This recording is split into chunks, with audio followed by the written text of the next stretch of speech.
All right, how's that? We are live. Okay, today we're going to talk about why torturing babies for fun is not objectively wrong. Yep.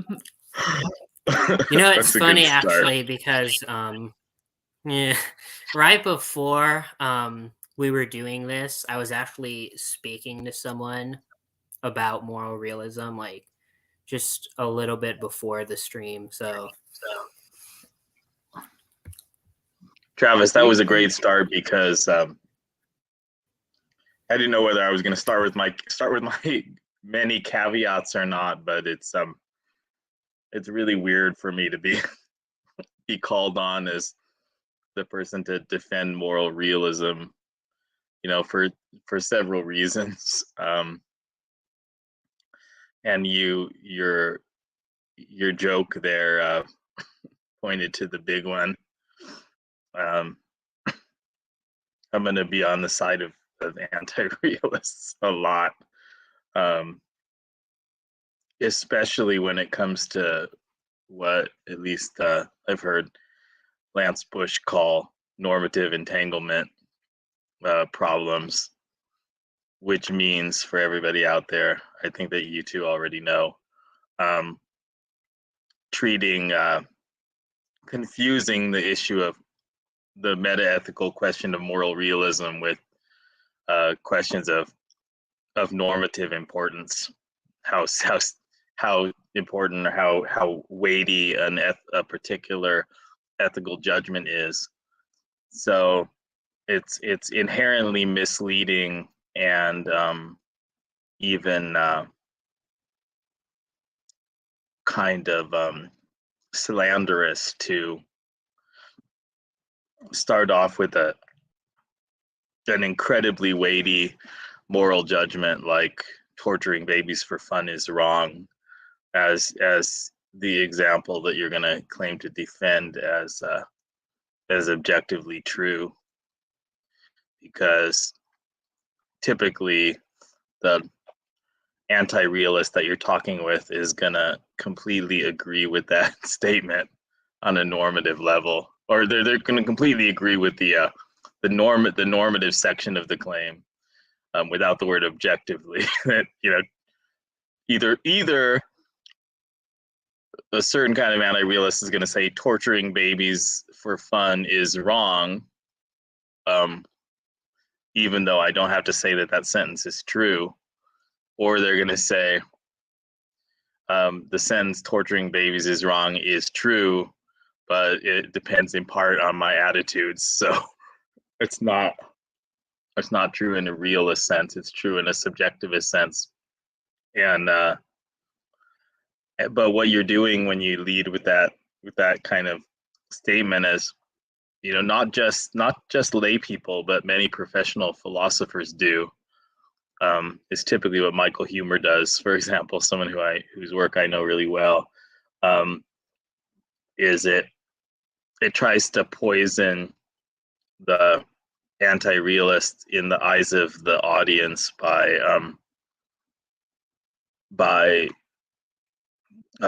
planting the subjective false notion that they are positively inclined towards the torture of babies for fun on a normative level, which is essentially never true. There's certainly going to be some humans who are not inclined against torturing babies for fun, but they're typically not philosophers who are debating realism versus anti-realism. Yeah, so that's one reason is I'm not going to do any. I'm going to try not to do any kind of normative entanglement. So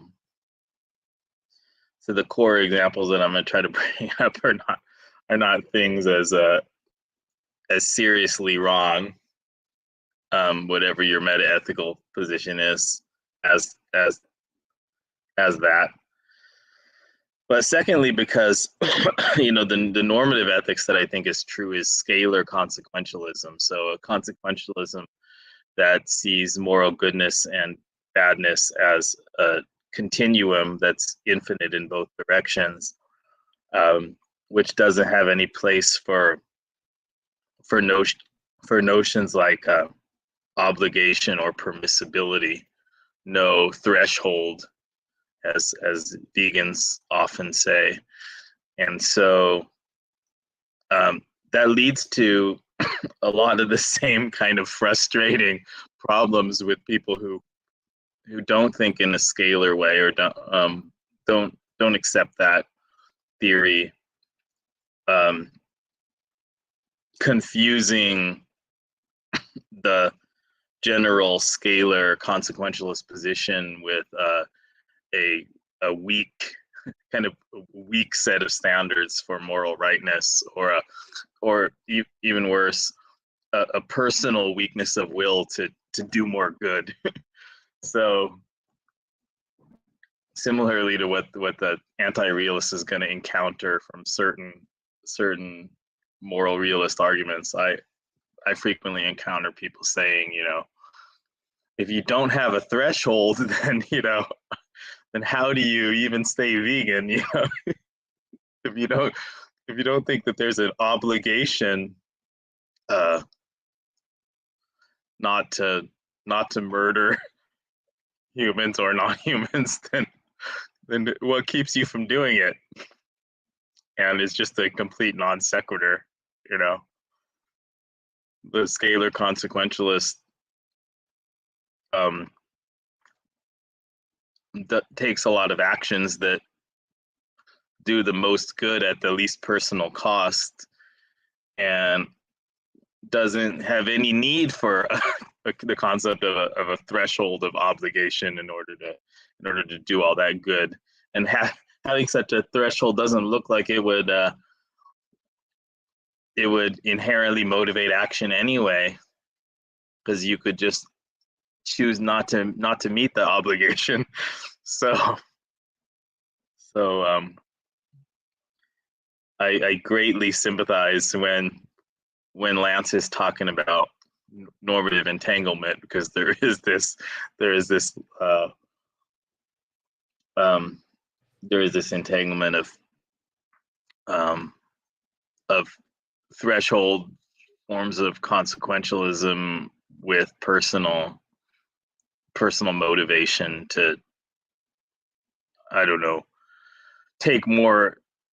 exert more effort to produce better consequences as an individual agent or something like that, where in fact they're quite independent.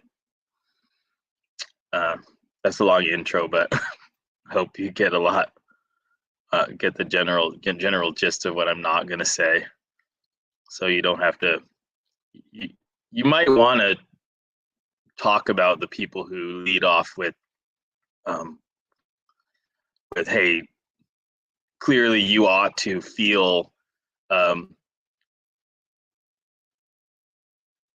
emotive antagonism toward the concept of torturing babies for fun, and I'm gonna propose a connection between that and the claim that you should believe that it's objectively true that torturing babies for fun is wrong. You probably still want to present your response to that, because it is an important response to a lot of the people, especially who haven't formally studied philosophy or formally studied meta-ethics at all, the kind of people who are going to say that, even though it's not going to apply to me. But I'll leave that up to you. I don't know if you want to hear. Yeah. So, are you still going? I don't know if you want to. I don't know if you want to hear some positive claim from me about what kind of thing I think moral realism is, or if you just want to explain first to your objection to that kind of starting point, I don't really know what kind of anti-realists you claim to be either. So I'll say some things, and then you can like tell us about your view. So, Mhm. am I echoing? Not a Uh, lot, I heard like Okay. for a little bit, but you seem to be good a now. little bit. Okay. Because when I've like one thing I've noticed with realists, that I often come across is like a lot of realist argumentation. Um, a lot of it is from like lay people, like kind of just random people online. But I mean, it includes like professional philosophers too. Like you see Michael Humer do this. Like a lot of it is like a stunning kind of like proportion of it is just like straight up misrepresentations of anti-realist positions. Like I was speaking to one person today, um, and they were like claiming that if you're an anti-realist, basically if you think that morality is dependent on attitudes, then you can't make any sort of normative claims whatsoever. Oh, Uh-huh. that any sort of normative claim like implicitly assumes that there is a moral answer independent of what anyone thinks about it. And I found that a very strange claim. I mean, first of all, I don't know why that would even be true of moral claims, like let alone like normative claims in general. But people do this thing where like they like to get the most like provocative examples possible. So like torturing babies for fun, slavery, child rape, like the Holocaust, and they'll like realists will like get the most provocative, kind of example they can give, and they'll be like, you have to say that there's nothing objectively wrong about doing this. Or sometimes, like I've noticed, they'll like even leave out the objectively part. They'll say, "Oh, you have to say there's nothing wrong about this," which is like it's very bizarre because people confuse. There's a sort of confusion that many people make about, like you mentioned, the normative entanglement. Like people conflate like objective versus subjective with like how wrong an action is, that if you think an action is subjectively wrong as compared to objectively wrong, you must think it's like less wrong or like take a more lax Yeah. attitude towards it, and that's just not true at all. So Mhm. Sure, yeah, clearly not. Anybody who's making that error, I don't know if it would help for them to to sympathize by thinking about some normative point that they don't agree exists technically, like is the case for me, not thinking that moral obligation exists, and imagine somebody pulling the same kind of stunt on them. Um, Maybe, I mean, it's kind of like what theists do with atheists too, right? It's kind of like who's the famous apologist name, the Kalam argument that William Lane Craig. William Lane Craig. Craig. I don't know why I could come up with his name for the argument rather than his own name, but Yeah. yeah, his main argument seems to be that we we really want there to be goodness, and there can't be goodness without God, without the existence of God, and therefore, if you claim to not believe in God, then you must inherently be claiming not to believe in goodness or something like that, right? Yeah. Um, uh, Maybe if somebody can sympathize with that, then they ought to sympathize with the position of the anti-realists here. Um, so, I'm basically a linguist by profession. I'm a foreign language teacher, and I did my research in linguistics previously, and I read academic linguistics, and I I find it preposterous that a sentence in language would would intrinsically, it seems like this is probably somebody I know, but I don't know who it is. The idea that a sentence in a natural language would inherently imply some truth outside of the speaker or listener or communicative situation, it seems pretty incomprehensible. One of the things that I'm often inclined to say is that there is no semantics without pragmatics. So the meaning of any linguistic act always passes through the speech situation, and even though we can kind of shoehorn sentences that people actually use to communicate into meanings that operate within a formal system outside of the speech act, what is actually being communicated in a speech act must pass through some kind of pragmatic filter. It doesn't ultimately make any sense to have words or strings of words express mental content without some kind of linguistic pragmatics. And a lot of times when people talk about a semantic meaning that's independent of the pragmatics of the speech act, what they're actually talking about is just a very weird, inhuman kind of pragmatics. So they're talking about how like an AI might interpret the semantics of the sentence without human pragmatics, but that's not without pragmatics. It's just with a replacement pragmatics that's very, very strange for us, because it lacks many of the features of our embodied human context and our human social structure and so forth.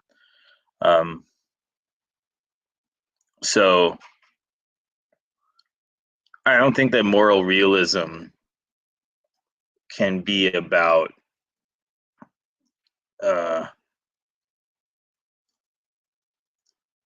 some kind of general principle that making a moral speech act, expressing a moral proposition as a speech act, must intrinsically imply some kind of attitude, external truth per se, just because it is a moral speech act. If that makes sense. I think it has to mean something else. It has to mean something that, like, moral investigation, including but not limited to speech acts, tends to converge on certain points or a certain position within the possible information space, and that the best explanation for that is some kind of reason that is independent of the people who are, through their attitudes and through their pragmatically entangled conversation, being led in that direction. So I have a sort of expertise argument that's some are related to companions in guilt arguments, but is a deeply empirical argument about moral investigation and moral discussion having a having a tendency toward some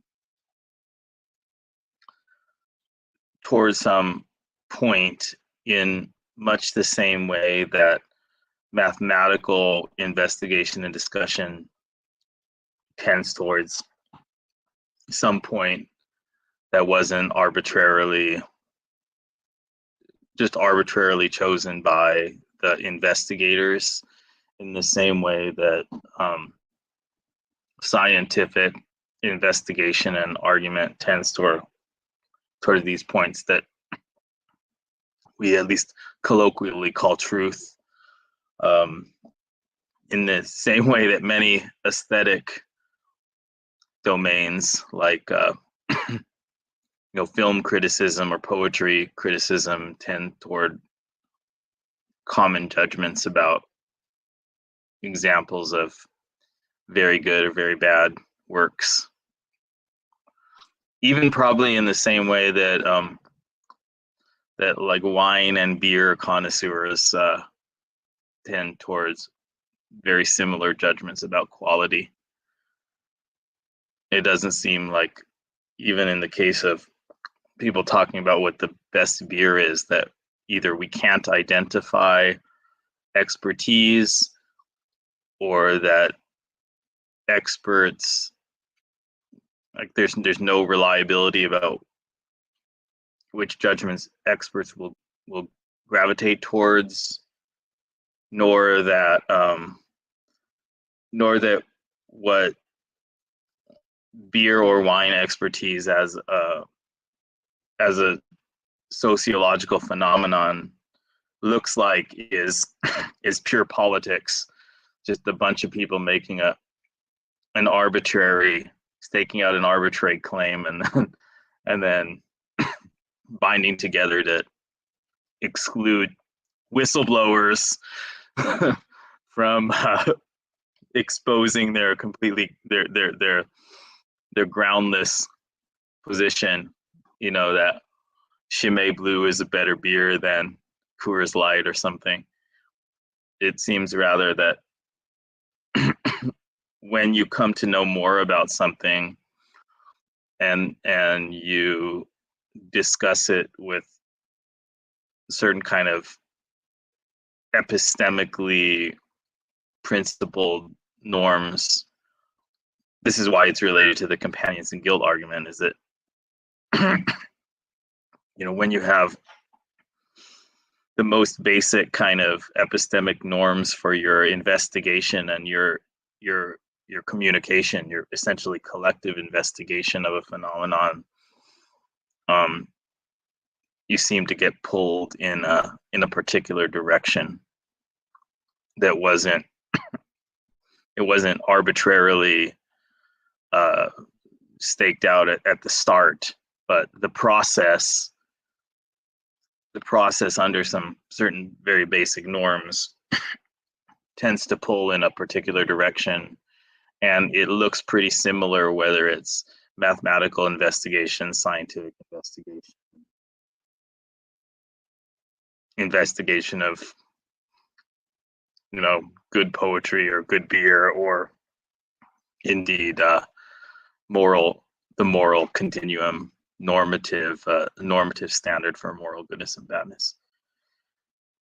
That's basically what I mean, and perhaps some people would not call that a moral realist position. And if so, then I guess I'm just a peculiar kind of anti-realist who thinks that science is pursuit of scientific truth is also anti-realist. But I'll leave that up to you guys now, and leave it up to people who are true experts on metaethics. But I'll turn it over to your response. At least I talked for way too long there.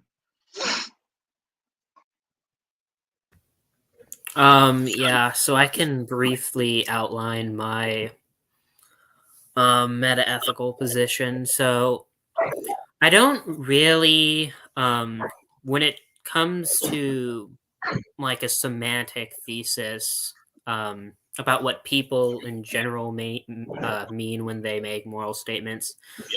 I wouldn't really commit to anything like that.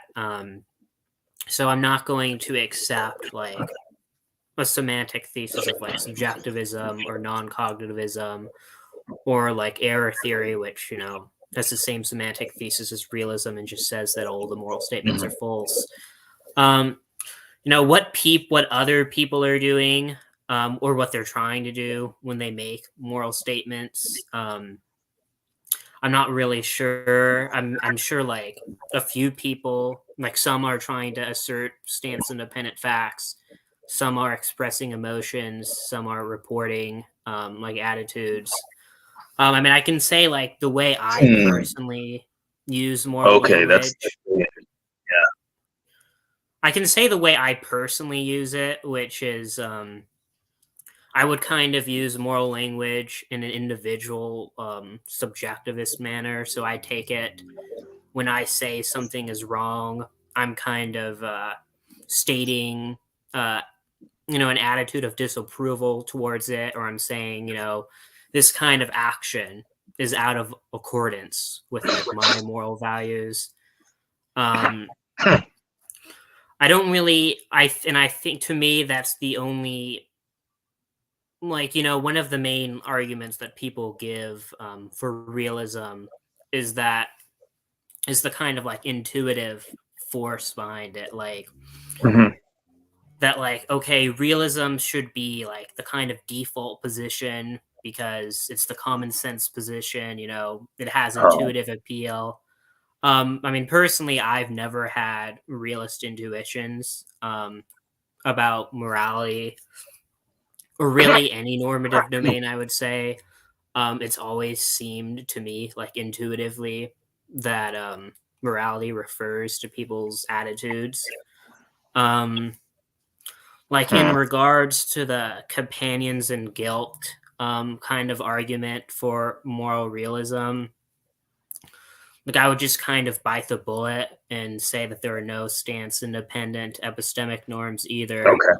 Yeah. Um, like that's also because like the kind of idea is supposed to be, okay, it's kind of like relying off of a intuitive force, like oh, like but surely there must be objective like epistemic norms. Like I don't have that intuition either. Like if anything, I would have the opposite intuition. So that's my Yeah, view. that's what I was getting at. So then maybe somebody could coherently describe my view as a form of anti-realism that just involves my attitudinal commitment to some very, very broad, very kind of simple epistemic norms uh, about reliable or effective means of investigation, principles of learning about, reflecting about, and conversing about various phenomena, and then my attitudinal commitment to those very broad principles is where my particularly moral views come from, where my scientific views, my mathematical views, and my aesthetic views come from. So it might just be that I'm claiming that the fundamental subjectivism is only in this kind of very, very broad meta domain that then extend its branches into all kinds of specific domains of belief, as opposed to thinking that I have lots of specifically moral attitudinal commitments, if that makes sense. Um, it could just be a very meta, very open kind of subjectivism, and that may be why the companions in guilt argument has its appeal to the people who originated it and promote it as well.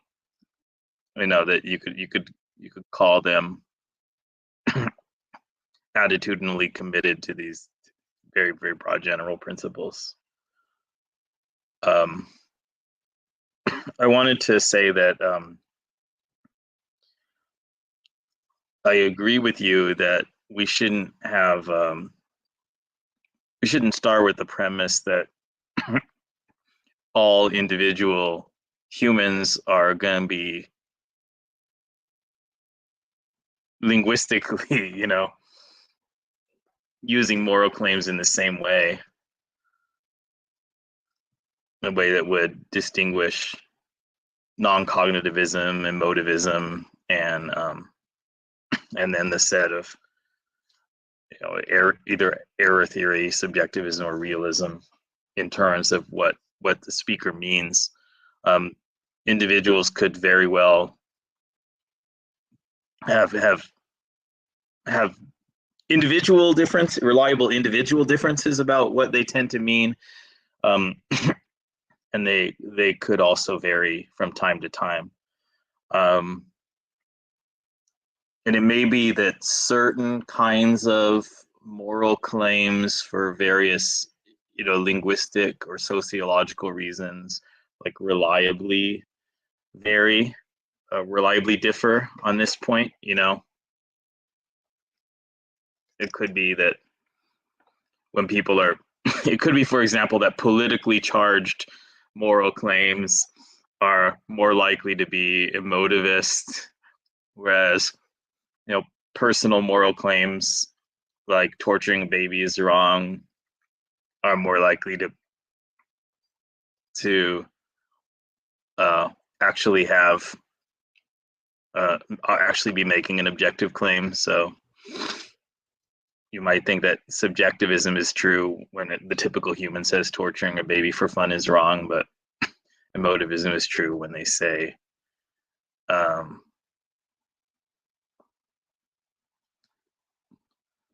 abortion is always wrong or something like that. But like I said, I believe in scalar consequentialism as a normative theory. So when I hear people talk about moral obligation, it seems like I just don't know what form of subjectivism I think applies to that individual person. Sometimes it seems that when people talk about moral obligation, they either implicitly believe in God or some kind of moral arbiter, like karma, which things that I don't believe exist. So if you're morally obliged to give at least 10% of your income to effective charities, if that sort of means like that's what you have to do to not get like a point on your negative karmic record, as if it were the laws of a nation, as if it were something like getting points on your car insurance for breaking a certain law, then I would be an error theorist about that, right? But because I don't think those things exist, so if somebody's making a claim about what God or what karma would do, then those are false claims. But then other times, moral obligation just seems to be something like claims of moral obligation seem to be emotive. Like, I'm really angry thinking about you doing X. I'm conveying that to you, something like that, without really clear propositional content. In general, I think people who are claiming about making claims about moral obligation are they're just confusing it with laws of a nation or with various kind of sociological kind of relationship dynamics, which do have obligation. I mean, obviously there are legal obligations, and there are obligations in social relationships. You know, if you say that you need your romantic partner to meet a certain standard, what you mean is that you'll either break up with them or you'll start a fight if that threshold isn't met. Those are things that really exist. So I think people are just grasping onto those sorts of things as a metaphor when they talk about moral obligation. And it's just a particular instance where a metaphor isn't good, isn't useful. And that's kind of a big detour. Just to illustrate again that I sympathize with the anti-realist who's saying like,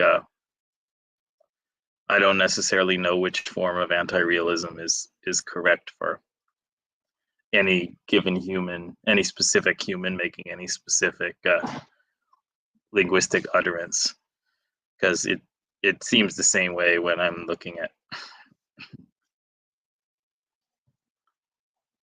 claims about moral obligation or moral permissibility, which, you know, as a vegan activist, I just encounter all the time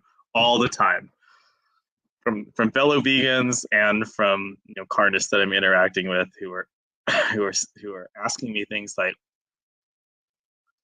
would it be okay if I have backyard eggs from backyard hens? You know, if I'm being fully honest, let's say I don't know what okay means. It would be better than buying eggs from typical factory farms, and it would be worse than you're just learning not to eat any eggs. But what is okay on this moral continuum? I like to use examples talking about scalar consequentialism. Like, is like somebody asking me like,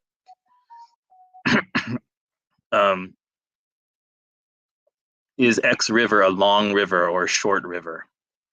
And, you know, sometimes, speaking very loosely, if somebody asks you that, like about the Mississippi, you're just probably going to say it's a long river. But you're speaking loosely, you know. Rivers are not categorically divided into long or short. Or a better example is with numbers. So somebody asks me like, is a million a large number, a large integer? Is a million a large integer? You know,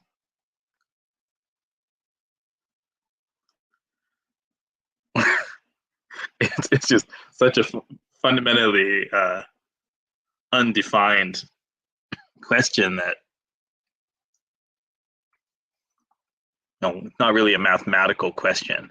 It's just kind of like this is what Norcross says about, you know, moral claims about permissibility and obligation in his 2000 book. That's a really good chapter. Is my first exposure. I basically agreed with scalar consequentialism for many years, but that was my first exposure to somebody giving this clear, like, pragmatic account of how it makes sense for us to still talk about those terms. And it's kind of like how in some speech situation you might just be inclined to say, well, you know, okay, I guess the I guess the Rogue River is a long river. You know, I guess a million is a large integer. But you're ultimately doing something pragmatic when you do that. You're not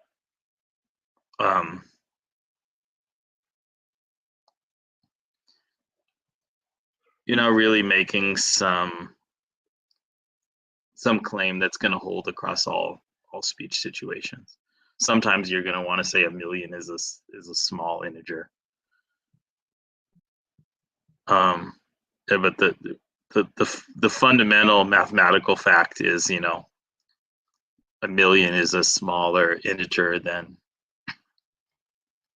Graham's number. And and the Rogue River is a shorter river than the Mississippi River. So I'm really getting far away from the meta ethics, but Classic Jeremy style. I do agree that there's no reason for us to have a prior commitment to all humans in all speech situations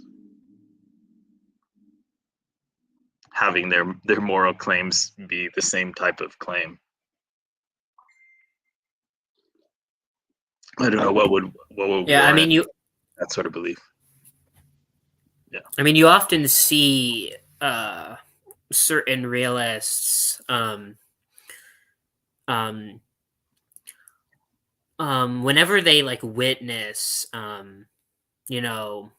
someone making a moral statement, or engaging in like moral behavior, like they'll interpret that as like evidence of a kind of folk intuition for realism, that like this is kind of like the intuition that like ordinary people have. And it's really bizarre because they kind of act as if they own moral language. Like I've seen people say like, oh, you're not allowed to say that this is wrong if you're not a moral realist. Like saying that it's wrong, just the word wrong already has built into it that it stands independent.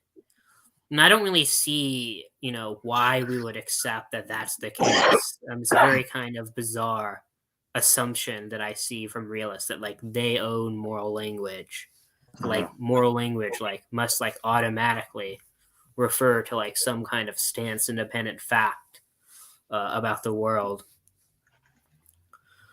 As a psychological hypothesis, do you think that most people are doing something similar when it comes to aesthetic domains? Do you think when people say The Godfather 2 is a better movie than White Girls, that they're implying that there's some kind of truth about the ranking of films that's independent of a specific observer, so that if there were to be a person who enjoyed White Girls much more than Godfather Part 2 and actually said that they thought it was a better movie, then they would just be wrong. I mean, it's a psychological or sociological hypothesis. And it's probably going to be a statistical answer. Like, how many people do you think are doing that same thing? When it comes to like aesthetic language,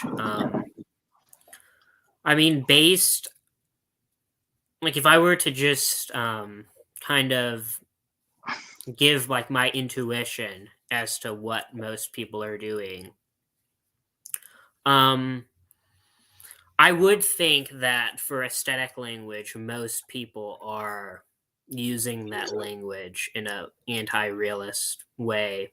That would be my intuition, like either a subjectivist way or some kind of non-cognitivist way where to when they say that like this movie is better than this other movie, or like this song is better than this song, or this painting is beautiful, that they're referring um, in some way. Usually, I would take it to their attitudes. Now, you do have sometimes you will hear people say things like, "Oh, I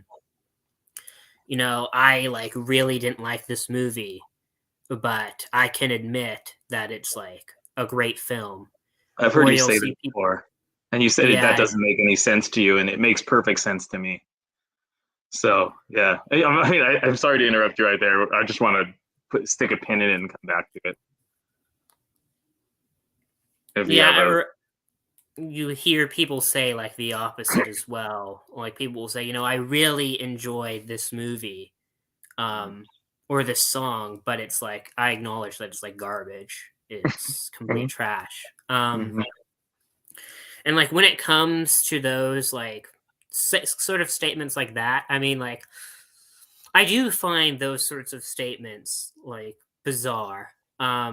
Because that's not the sort of way that I would use aesthetic language. Like I would use, like, to me, like I use aesthetic language in the same way I would use you know moral language, which is like in an individual subjectivist manner. So if I say like a song, if I say a song is good, like I'm just referring to like I enjoyed the song, I like how it sounds. Now Yeah. I don't think the sort of statements that about like, oh, like I really enjoyed it but it was still bad, or like the opposite, I mean, I think those can be made sense of if they're perhaps referring to some like other, like subjective standard. But I don't really know what it would mean for those to be referring to some like objective standard. That would be incredibly bizarre Okay. to me.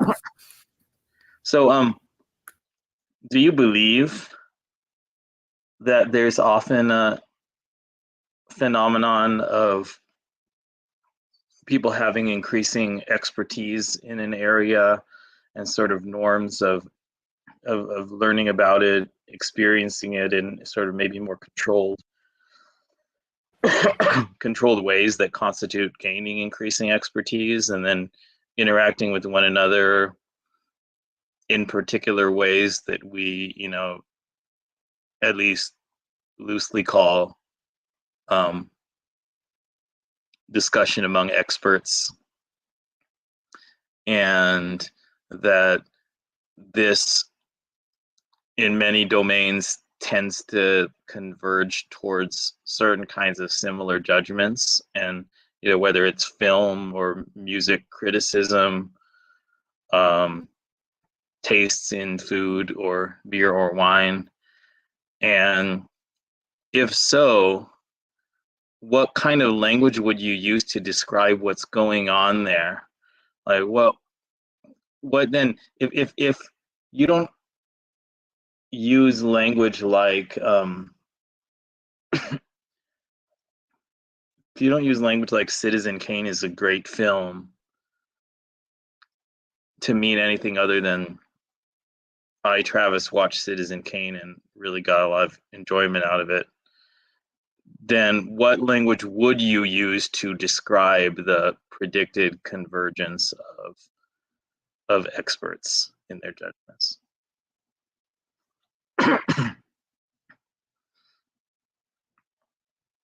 I mean, when it comes to stuff like that, I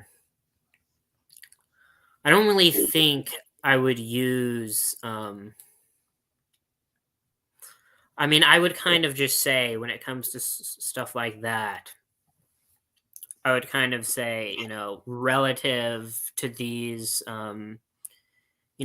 subjective standards that are held by, film critics, or, whatever else there might be, people like in food or whatever. I mean, I would say that there's some like kind of intersubjective like standard. There's some standard that like people in this area tend to share and converge on, but I wouldn't consider that. I don't think there's any like thing stance independent that those people are getting at. Like, if you have like a film critic who says that like the best movie ever is some like art house film, and you have someone else, like some random person on the street, who says that the best movie ever is the latest Marvel movie, I don't think the film critic is like any more correct than the random person on the street. Now we might like look at the person on the street like negatively. We might not like that those are their like aesthetic standards and like judge them, as some people do. But like I don't think there's anything that they're getting wrong there by saying that. And is it any different in the domain of mathematics?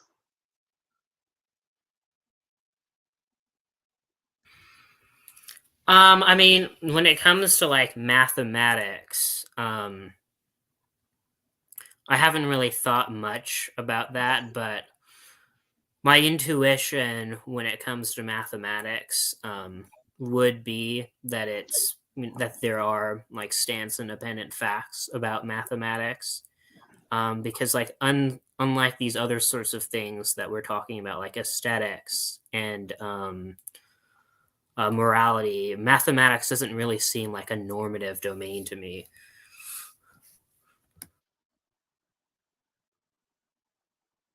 Okay, so somebody says, it seems to me like you could add 1 to infinity, to first order infinity.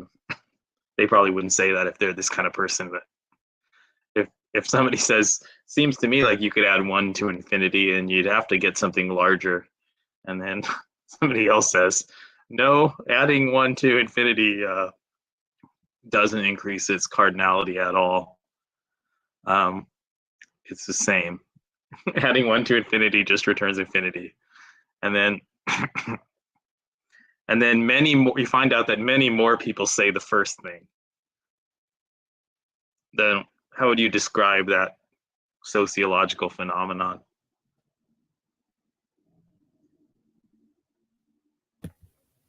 Because it seems to me the intuitive way, I'll just give my answer first. The intuitive way is to say the majority of people are wrong because they don't know very much about math, because they haven't studied, thought about, and talked about math nearly enough. And the second guy is right.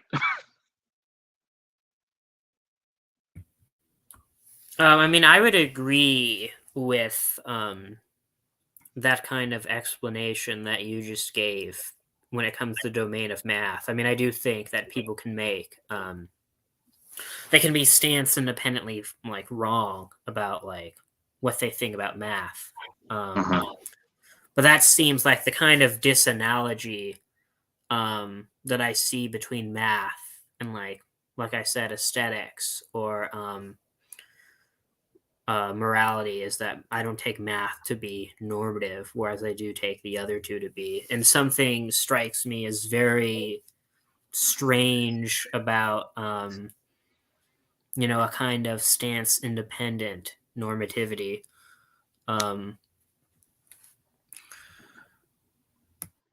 So people who make art house movies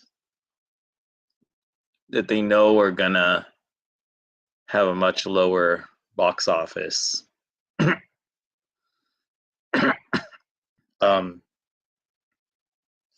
would say that they just have a different social group, they just have a different target audience for whatever sociological reason than the person who makes blockbusters. Would you even say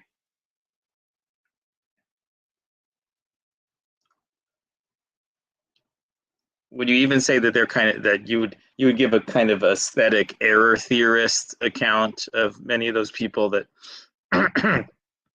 they think, well, at least one of the reasons why they're making this kind of movie is because it's a better movie than the blockbusters, and then they're making some claim of stance independence, and therefore their belief is false.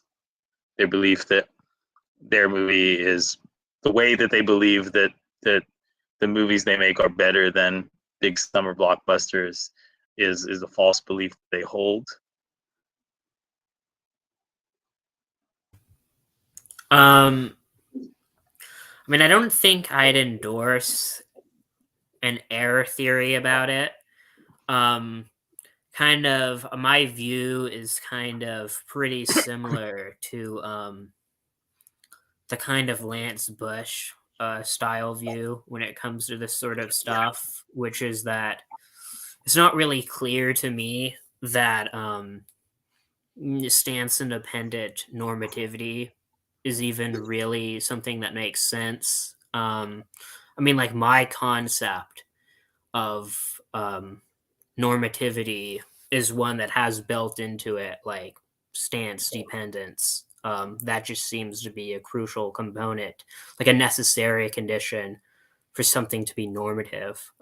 When I like look at my concept, the concept that I have of normativity. Okay. And so when I look at like, so I kind of like saying that their belief is false. It kind of grants that okay, this is something like coherent and intelligible, but it just happens to be factually incorrect. Which I wouldn't like want to grant that. So if they would claim, if they would say as like a surface level linguistic utterance that my films are objectively better than Marvel movies, then you would presumably be saying that like what would seem to be the most straightforward mapping of their words onto propositional content is not actually what's going on. That they can't actually be believing the proposition that their words would seem to be structurally parallel to. That there's some great gap between the words that you can string together about your moral beliefs and what your actual moral beliefs can possibly be. I mean, when people, yeah, I was gonna say I don't have a problem with that kind of thing in general. I think it's certainly possible to, the linguistic paradoxes like this sentence is false are pretty clearly examples of that. Not every grammatical sentence in natural language can project itself coherently onto a believable proposition. Yeah, I mean, like one sort of analogy that I've heard before and that I like relate to is kind of if someone were to like, point to a tree, and they say, "Oh, this tree is taller," and then you say, "Oh, like what? Taller than me? Taller than the other tree? Like taller than what?" And then they were to say, "No, I'm not saying it's taller than you, taller than the other tree, taller than anything. I'm just saying it is taller. Like it's taller in a non-relative sense." Yeah. To me, that's like stance independent, like normativity. It's just like, well, you can't, like, I don't, Okay. I'm not really sure what you're talking about when you say that sort of thing. That's so great because that's what I led off with is this parallel between an anti-realist thinking that way and what I think about claims to moral obligation as a scalar consequentialist, because that's almost structurally exactly what I would say about what I think moral obligation claims are like. It's is that they're propositionally incomplete. Somebody saying, you must refrain from consuming all animal products. It's like it's got this or clause, or else something will happen. And when you're trying to assert that proposition without the or clauses, it's just like a dangling if half of a logical implication without the consequent, or various other examples like your example of a comparative with only one half of the comparison expressed. They're just incomplete propositional frames. They can't have a truth value. That's what I think about moral obligation claims. You just need to finish the claim for me. What will happen if you don't meet this threshold? And then it usually ends up being something circular, right? You're morally obligated to do X means if you don't do X, you're bad. So, well, what does that mean? What does bad mean? Well, it means somebody violated their moral obligations. So what it ultimately comes down to. Nothing but circularity. So I sympathize, but I don't hold to that view that that moral claims without some kind of explicit or implicit role for some individual or some group's attitude are propositionally incomplete, because again, what I generally think a stance independent moral claim is a claim about how many agents investigating a domain are going to be pulled towards some point or some region of convergence.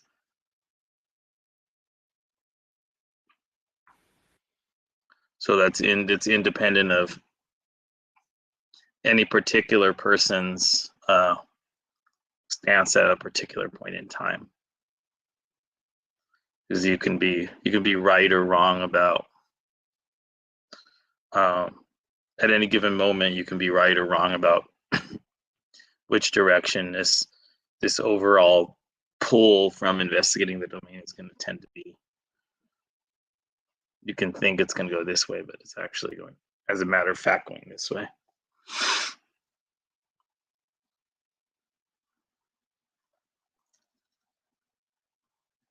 And again, that might just be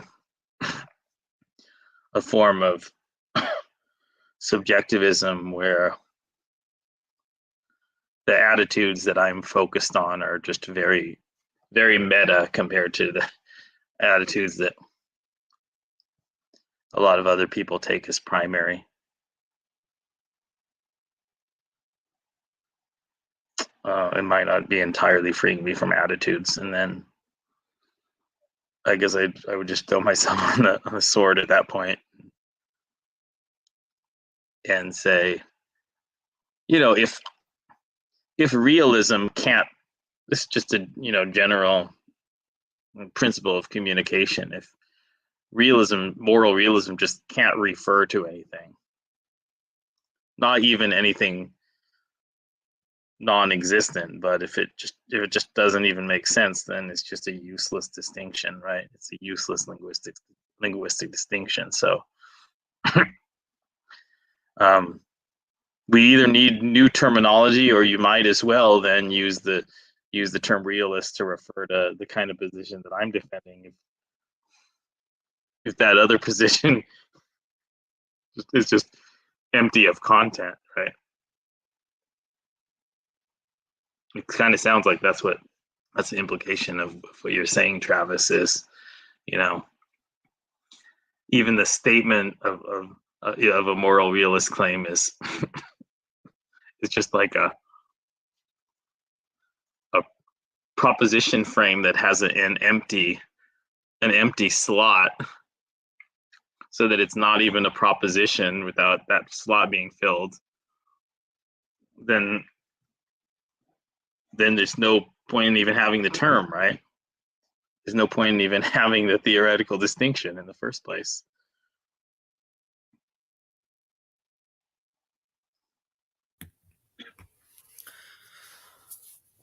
Yeah, I mean,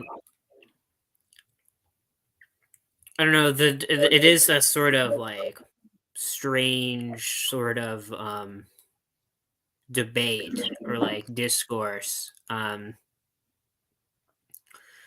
Because when I like read or like listen to realists, like a lot of times, like when I'm like reading it, I'm just like, what are they talking about? Like, I don't like, you'll see. I don't know if you've ever seen this. Like, there's this kind of wager that like realists sometimes propose, where it's kind of similar to Pascal's wager, but they like apply it to moral realism. It's like, oh, like, well, you should act as if moral realism were true, because if moral realism is true, there are things that you ought to do. And like, if you don't act as if it's true, like you might like violate some of your like stance independent, moral duties. Whereas, if moral realism isn't true, then okay, maybe you did these things, maybe you acted morally when you didn't need to, but it doesn't matter that like you did that. And I always find the kind of like it like goes like, well, if there's even like it's also the same thing with like Michael Huemer as well, when he says like, well, just the fact that moral realism could be true shows us that it is true. It's like ontological argument for moral realism. It's like, well, I mean, I don't even know that it could be true.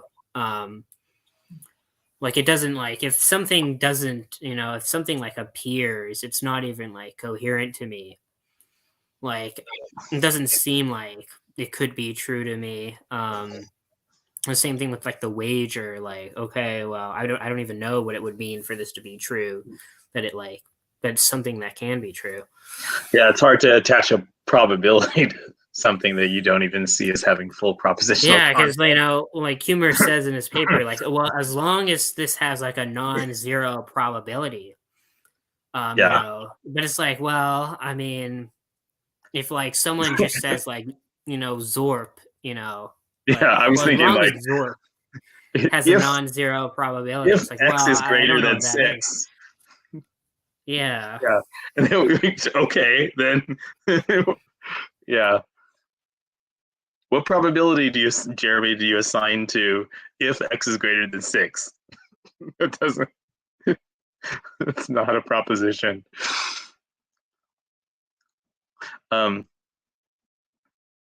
Yeah, I get it. The other question is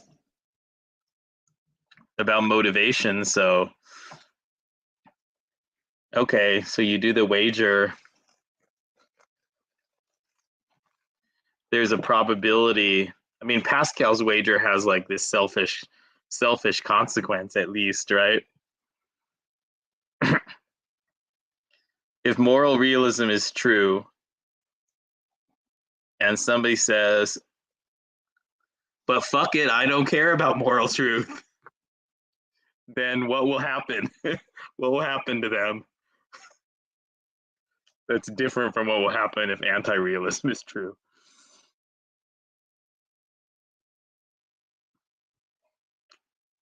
I mean, is there supposed to be some additional causal power from the realism itself?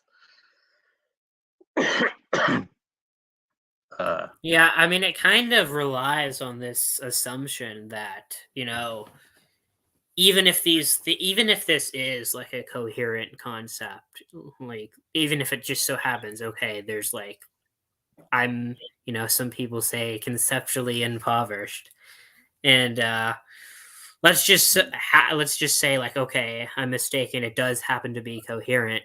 Well, like then it still leaves the question, like, okay, like why do I care about this? Like, why is this going to be something that motivates me? Um, and so like that's the other, and yeah, that's the other sort of like problem. And people like act as if there's like the cost of like acting if realism is true is like small. But like, what if if this does happen to be a coherent concept, and the so-called stance independent moral facts, they tell you to do things that, you really don't want to do, that you find like disturbing. So I don't know, I find the whole Right. thing very bizarre. Right. Well, if you sat down with your calculations and it seemed like there was a proof that torturing babies for fun was a moral obligation, would you trust your personal strong inclination against torturing babies, or would you trust the calculation that you've just done? Those are good questions to consider.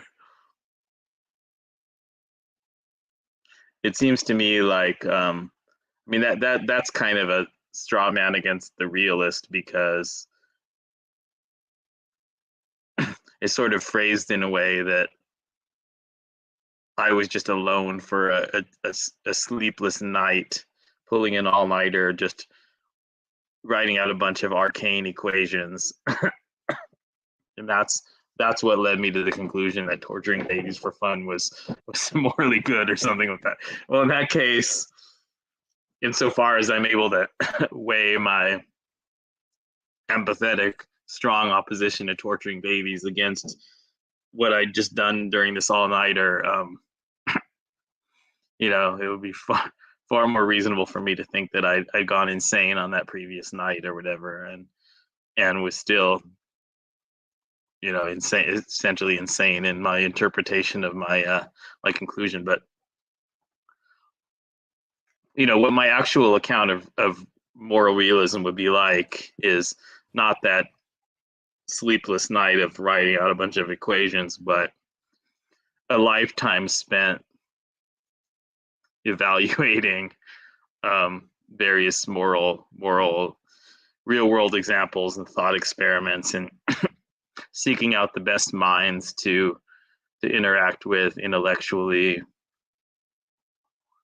and kind of trying to attune my own actions toward a more moral life, and all of this process of development working in concert.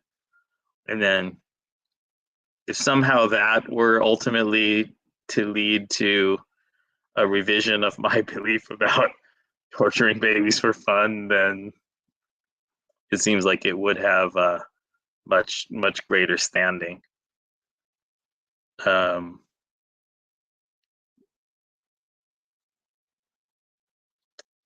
But it's hard to just imagine that entire process in a thought experiment leading to that sort of conclusion. But again, that'll be a way to steel man the realist position, is and to look back and see that, right, basically this kind of process, I have revised many of my fundamental moral views. So it wasn't just a single night of writing out a bunch of crazy equations. It was from, again, what seems to be this reliable set of processes for converging in certain directions, in normative, aesthetic, or indeed scientific or mathematical domains. Um,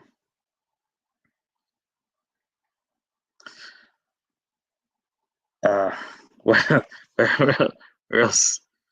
Where else to go? What's your normative theory like, Travis? Do you think it's completely unrelated to the truth of anti-realism, or can you rule out a lot of different normative theories because they seem dependent upon realism or something like that? I mean, I don't really think that I don't think that the realism versus anti-realism distinction, I mean, I don't feel like that would make um much of a difference in terms of one's like normative ethic. Like I'm generally kind of inclined to think that the sort of influence that the influence that metaethical views have on like normative views, I generally think that's probably like overrated. Now that's not to say that it has like no influence. You know, if you're an anti-realist, you know, you might be more willing to accept, you know, more complex, you know, less simple kind of normative ethics. You know, you may care less about your normative theory being simple, and you may be fine, you know, you may be more inclined towards like pluralism um, compared to if you were a realist. Um, Oh, Okay. I see Lance is in the replies in the comments, but in terms of my normative I love ethic, it. in terms of my normative You do find ethic, them. You find them here. yeah, That yeah, was a yeah, he complete came that was in a complete the I remember the proposition. last time too. You know how to find them.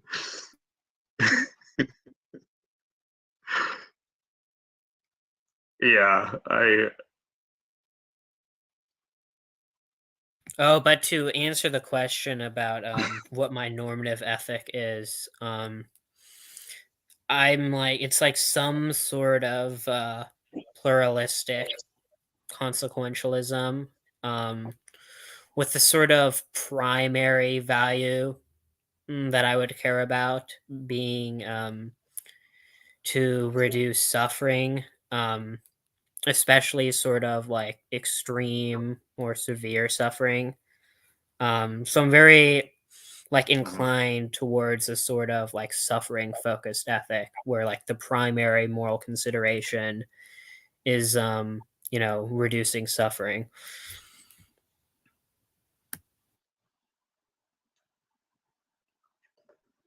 um and I imagine,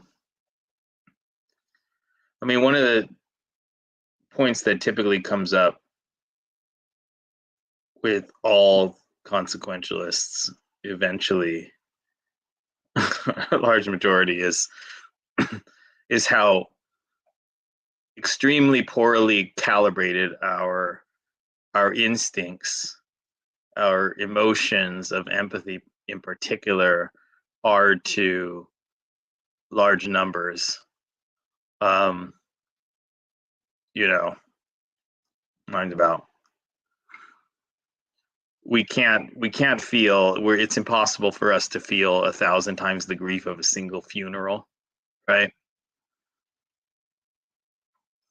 We can't emotionally process the difference between 1,000 people suffering and 10,000 people suffering in precisely the same way. Um, so we have to use some kind of abstract. We have to combine our empathy with intuitions about how to manipulate numbers and including probabilities. So I just I guess I'll just verify that when you talk about your main attitude being inclined towards removing suffering, you're not entirely talking about the extent to which you feel empathetically bad when you think about or see a particular instance of suffering, right? There's something else that's like a mathematical attitude that's interacting with that. Would that be accurate? Yes. I mean, like, if I were to see, you know, if I were to see like one kind of, if I were to see like one animal in front of me, like just being tortured, for example, like I'm going to have a much stronger like emotional reaction to that, than if I were to think about the kind of 92 billion land animals that are tortured every year globally, and that's just land animals. Then when you include like fish, it's even more. My emotional reaction to like the former is going to be much stronger than the latter. But I'm still going to say like, okay, I mean, even though I have a much stronger kind of gut emotional reaction to the former, I'm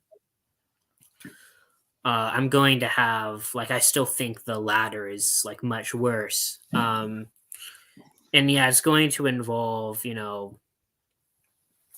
some sort of like other. There's kind of like a variety of like different like attitudes. And so like those kind of other attitudes are going to reflect my like moral evaluation.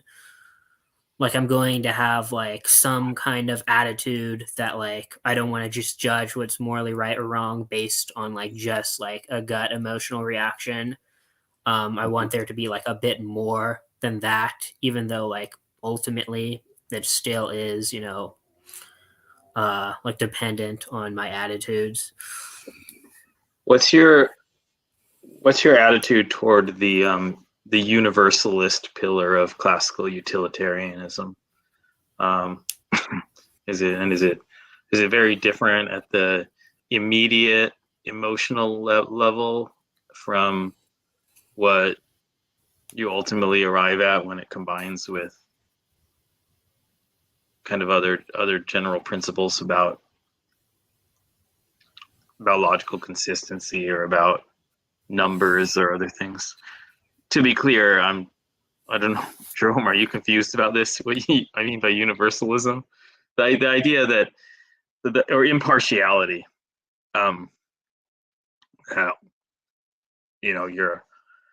Your loved ones shouldn't count more in your utilitarian calculation than other beings that are capable of experiencing the same level of intrinsically positive or negative states. What's your attitude tend to be about that? Favoring people close to you over people who are, who are otherwise identical when considered outside of the frame of you as the agent.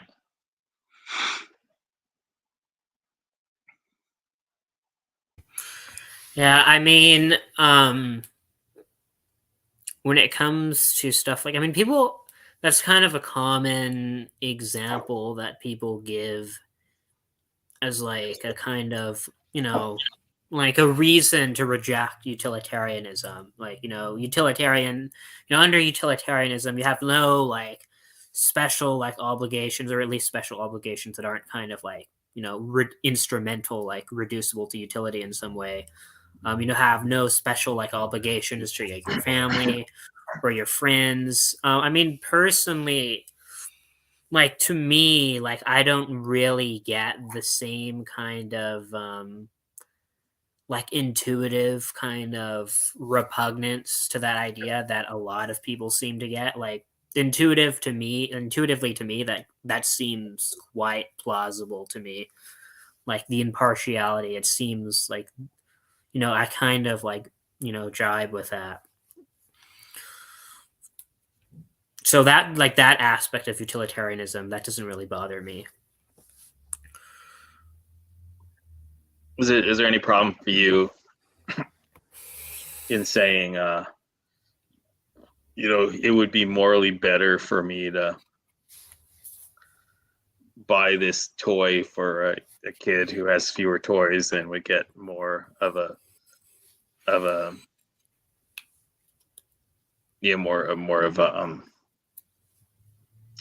intrinsic increase in value from it than for my own nephew, but I'm gonna choose to buy it for my own nephew anyway. It's morally worse, but is what I want to do. Do I see are you asking if I see a problem with that? Yeah, just some kind of feeling of tension, because I generally don't. I think scalar consequentialism is correct, but obviously it seems just intuitively obvious to me that moving myself further right on the scale of moral rightness is one of my major motivations, but it's not the only motivation. And yeah, I mean, the way I'm going to personally choose other things than morality a lot of the time. The way I would put it is, like, when it comes to these sort of things, I have lots of sort of conflicting desires and preferences. So, like, I can have like one preference that pulls me this way, and then another that pulls me in the exact opposite direction. And it's not always going to be the sort of like moral attitudes or preferences that like end up being the thing that like motivates me. Now, in some cases, they are. Like, I would say, like, one example would be, when it comes to sort of animal products. Like, I do have some sort of, like taste preference to like consume certain animal products. Mm-hmm. But like when it comes to like motivation, I mean, okay, like I don't ever like consume animal products. The moral kind of preference like always overrides the taste preference for me. But then when it comes to certain other things, like when it comes to maybe like, spending like $10 a month on some, music streaming like app, versus, donating that money to like an effective charity. I kind of have a like there's kind of a clash of preferences there. Like on the one hand, I have like a moral preference that I think like morally it would be better for this money to be donated.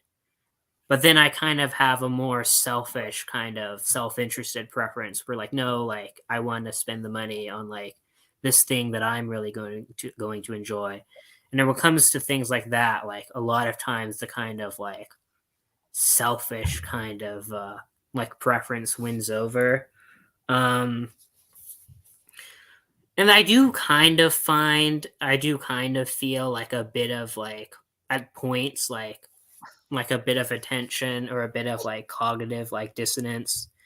Like I have thought before, like, oh, like should I have done that? Like there have been points where like I'll feel like some sort of like sense of like guilt or like regret over like the purchase of like luxury goods and like not donating enough.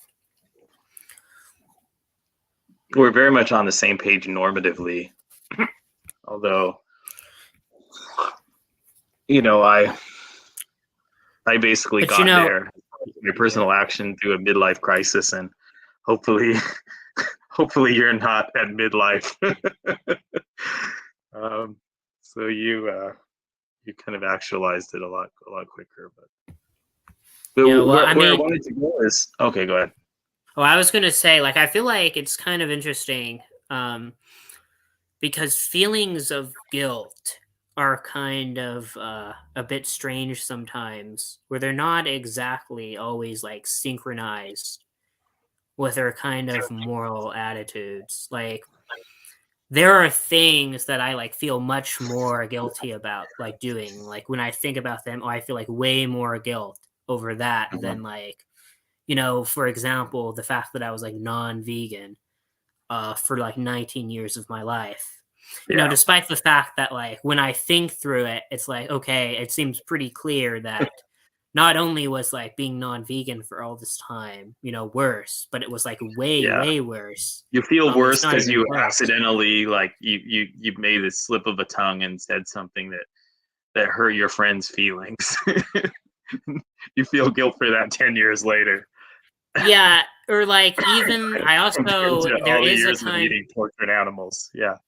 there is also kind of like interestingly like a kind of like act omission kind of distinction also when it comes to like the feelings of guilt. Like even though like I feel like okay, like morally, um, I don't think that there's really any difference between like, directly kind of like causing harm versus like, you just allow it to do it. Like Yeah. Oh if yeah. someone buys an animal product, this is the kind of the conversation sometimes people have about like moral offsetting, and a lot of vegans, object to that. But if someone buys an animal product, and that causes some harm to animals See, versus I don't even someone know what doesn't. objective means.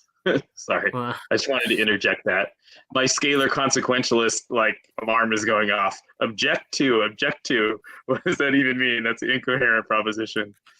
if someone like they do that versus they refrain from donating to like an effective animal charity like the Humane League or something, and that causes Mhm. some amount of harm to Yeah. animals. Yeah. Like to me, like assuming like just assuming that these are the same amount of like harm in like both cases, like I don't really feel like there's like a moral kind of distinction between those two things. But like I think like if Neither I do were I. to like purchase It's an within animal their scope. product, Right. I would feel much more guilty than if I were to just like refrain from donating money to an effective animal charity. Yeah. For sure. Yeah, I don't think our emotions track what ought to be our somewhat expert ultimate normative judgments. Um, I think the expertise phenomenon is real in all the normative domains, including all these aesthetic domains that I was talking about earlier, of course. Um, I think it takes us very, very far from our sort of untutored emotional reactions. Um,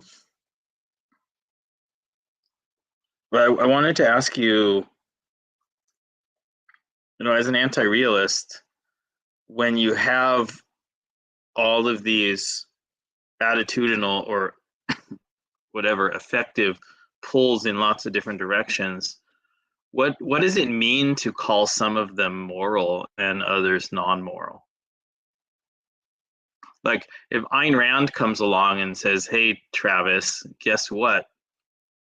Um, all of those pulls to increase your own wealth and power and status, those are the moral ones, and the ones that are telling you you should give away your own income to help others far away who can't even help you in return. That's the immoral. Those are the anti-moral pulls. Like what do you have to say to Ayn Rand that her classification is wrong and your current one is correct.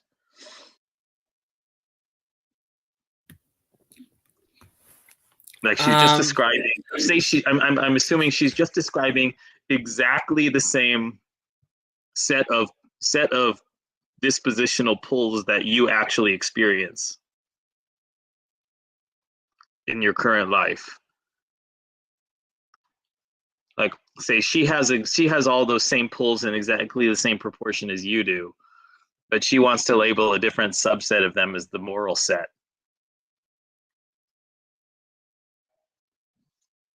What's the response to that going to be? I mean, I think I'm not sure that I can offer a sort of like neat kind of delineation between like moral preferences and non-moral preferences. I mean, I think there are certain like kind of like features about like moral preferences that like other types of preferences tend not to have. Like, you know, when you have moral preferences, you usually also have a preference for like other people to like act in accordance with these preferences. You know, you want to enforce them on other people. Like, if I compare, like, let's say I don't have a preference to, like, I have a preference against like eating bananas, you know, because I think they taste gross, versus I have a preference to not eat animal products, because I think that causes suffering to animals. Like, it seems like the latter sort of preference, it seems like a very, very different type of preference than like the former preference, like one that I would be willing to kind of like tell other people, like, okay, like you need to, like, you shouldn't do this either. Whereas like with the taste preference or a music preference, I might have the sort of more like lax attitude of like, okay, like you can do what you want. I don't really care. So like maybe one factor would be, you know, willingness to like impose it or like want others to act in accordance with those preferences. Don't you think that there was a big difference for Roger Ebert in the way he might have thought that trying to think of a movie that he particularly really loved, the way he might have thought that Wings of Desire was a much greater movie than White Girls, versus the way he might have thought that grapefruit tasted better than orange. You know, there's something like that going on there, right? I mean, it's not exactly the same, but there's surely something like a greater pull to spread this message to other people, argue for it, make it more widely known, for the critic in the aesthetic domain than for some kind of personal taste in fruit.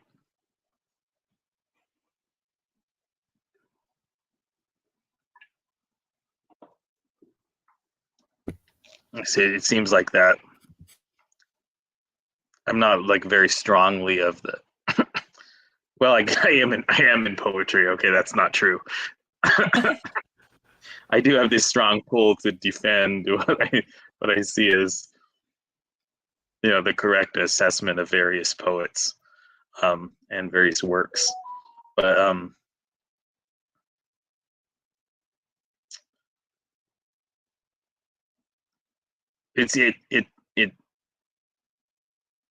I wonder, you know, Lance is a psychologist, and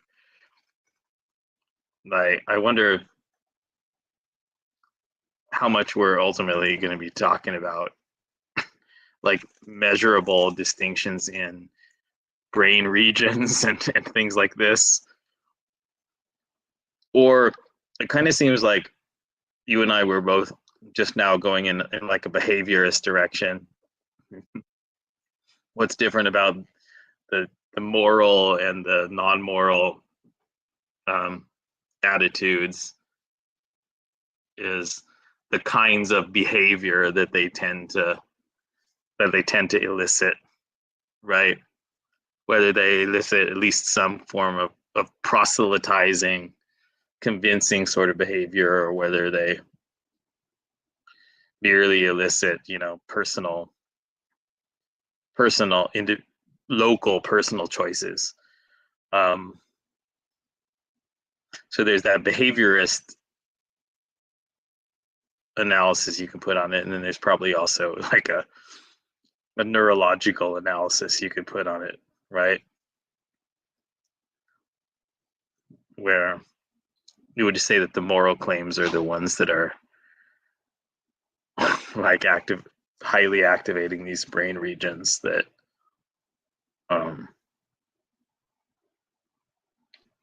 are associated with judging other individuals and associated with like emotions of guilt and things like that. I don't know enough about the brain.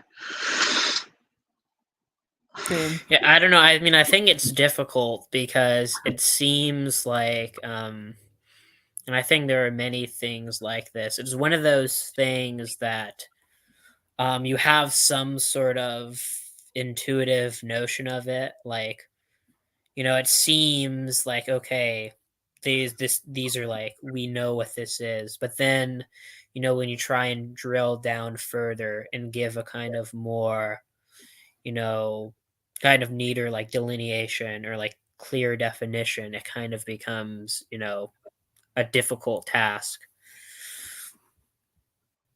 Are there areas that are kind of quasi-moral that you can clearly point to that seem to be sitting right in the middle there,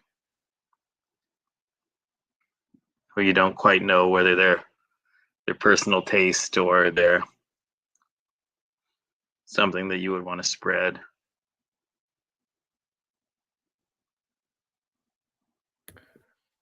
I don't know. I mean, there are like kind of certain kind of norms that I feel like blur.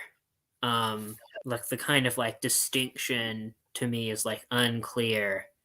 Um, if there is really like much of a distinction, like this happens, I kind of feel like um, moral and epistemic norms blur somewhat.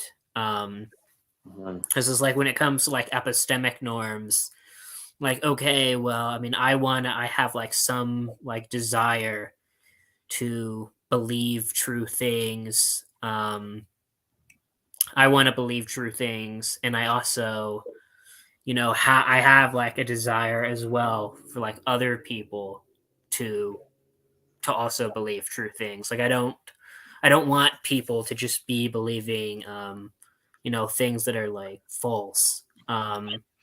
So I think that's like one instance in which the two kind of seemingly different types of norms blur for me. I mean, there are these weird, not really paradoxes, but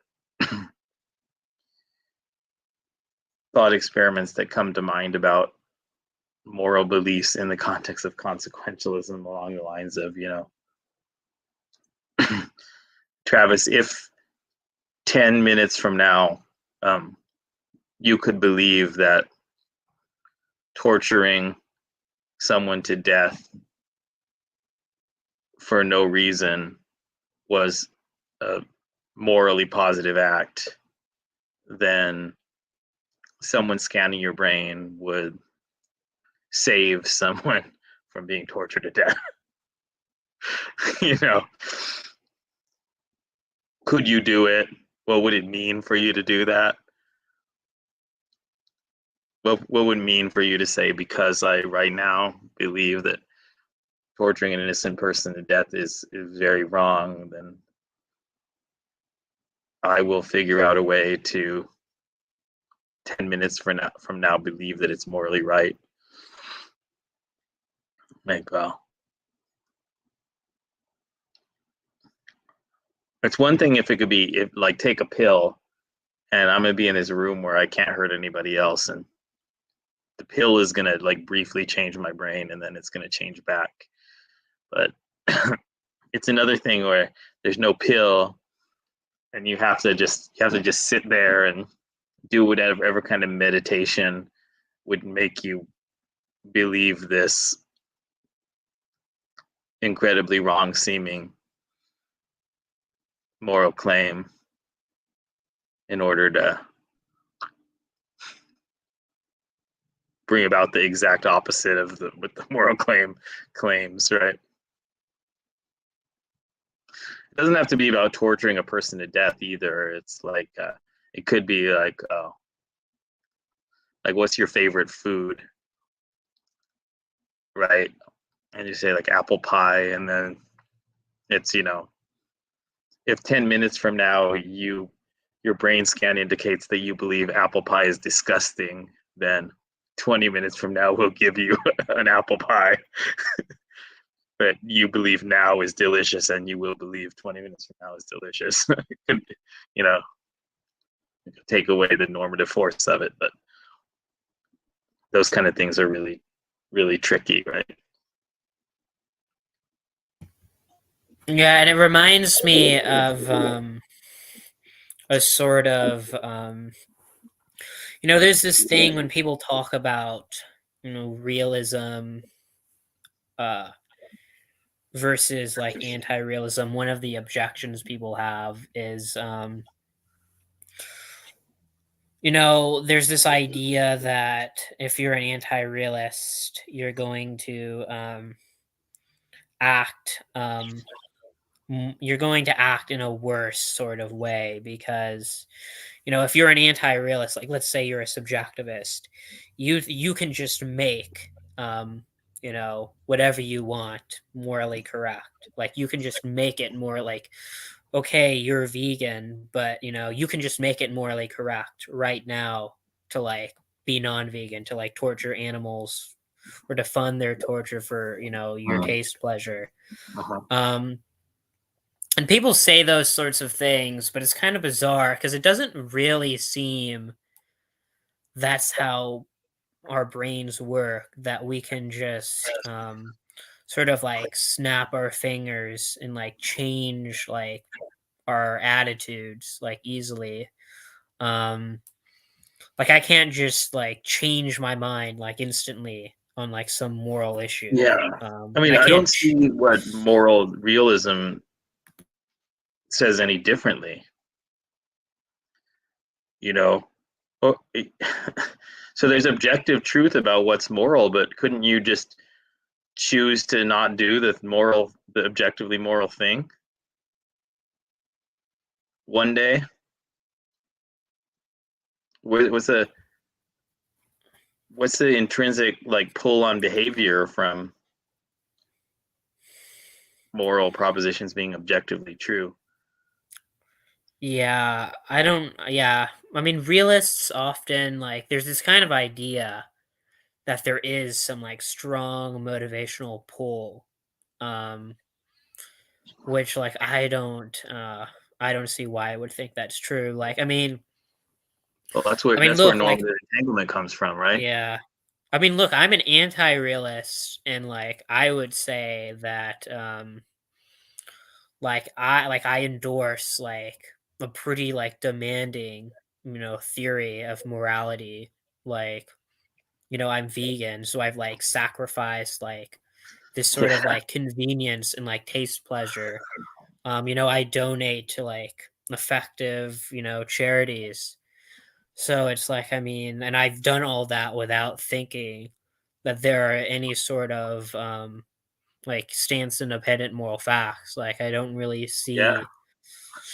see You know, I've seen moral realists say before, like I've seen them say, like Matthew Adelstein has said this, like, oh, if I were convinced that anti-realism were true, if it turned out that anti-realism was true, I would be less motivated to act morally. And I just don't really get that at all. I thought you were going to say something like when the theists say that if there was no God to be the ultimate moral lawgiver, then they would have no reason not to be raping and murdering everybody they could. Oh, if Matthew said that, John would hit the floor. Yeah. But he just said he would have somewhat less reason. Okay. Yeah. I mean, to me, I don't really understand that. I mean, now maybe like I don't know, like because I don't have this like concept to begin with, it's kind of difficult to get into that sort of like mindset. But to me, like it just seemed like very incredibly bizarre. I am. Well, Yeah, again, the very like it keeps going back to the very first thing I said. You know, there's so many parallels. I can't make sense of moral obligation, and yet I seem to be at present doing things in my life that are a lot further down the positive direction on the moral continuum than most of the people who claim to believe in moral obligation and make sense of it.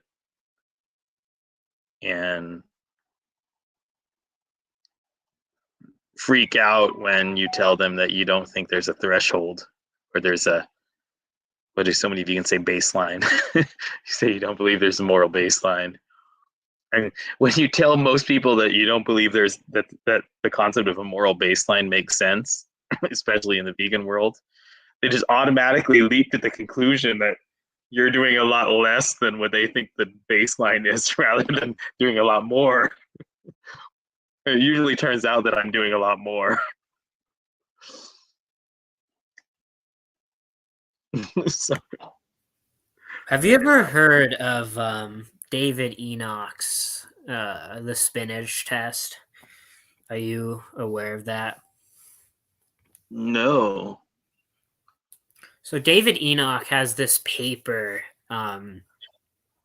called "Why I Am an Objectivist About Ethics and You Are Too." And it kind of starts off in an interesting way. It's like, it starts off with, you may think you're a subjectivist or a relativist, but you're really not. And I'm going to show you why. And so, I mean, I read the paper and like, by the end of it, I left still like convinced that I'm like, at least in terms of my personal usage of moral language, that I'm like a subjectivist, relativist. So, but he gives this example of a spinach test. And basically the idea is you have like 3 jokes. Like one is a 5-year-old some like little kid who says, "Oh, I'm really glad that I don't like spinach, because if I did like spinach, I eat spinach and it would be disgusting. And spinach is disgusting." Yeah. I saw where that was going, but that's pretty cool. So he gives that example. Then, like, I forget what the specific kind of examples he used in the called joke. that a joke? Yeah. So the idea is supposed to be this child understands what's paradoxical about that. Yeah. Well, like, okay. So he gives that example. Then he gives 2 other examples, and it's something like, I'm really glad that I don't believe the Earth is flat, because if I did, I would believe the Earth is flat, and it's false that the Earth is flat. You believe the falsehood, yeah, all right. Okay. So he gives that, and then like the last example is it's something like, "Oh, I'm really glad that I'm not racist, because if I were, I would be doing something wrong. That would Yeah. be wrong. And so, like, the basic idea is supposed to be like, okay, he says, like, why is it that we find like the first joke about like the spinach funny, but we don't find these other two jokes funny? And the idea is supposed to be that, with the kid, like, we recognize that what makes spinach tasty or not is just whether you like it. So if you did like it, you no longer think it, you wouldn't think it's gross. So what, like, there should be no problem. Like, you shouldn't feel like bad at the idea of eating it in that situation. But like with other kind of issues like racism, we still feel bad, and that doesn't seem silly to us because there's some kind of like independent thing making it wrong outside of our attitudes.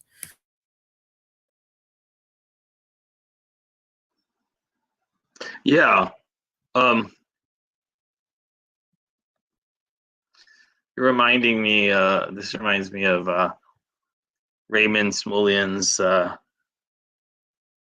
Is God a Taoist? It's really brilliant dialogue. Basically, this guy's having a conversation with God, and it like starts off with him blaming God for giving him free will, wanting not to have free will, and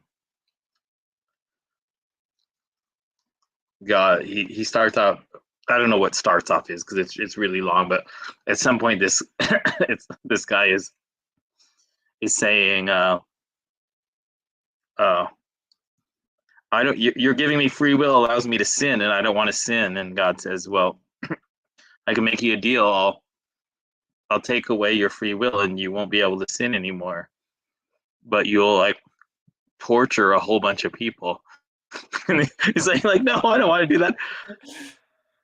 And God would be like, but it won't be a sin anymore because you won't have been making any bad choice. You won't have any power to. You won't have free will. And he's getting the guy to admit that like his consideration is just consequentialist to begin with. I don't want those other people to suffer.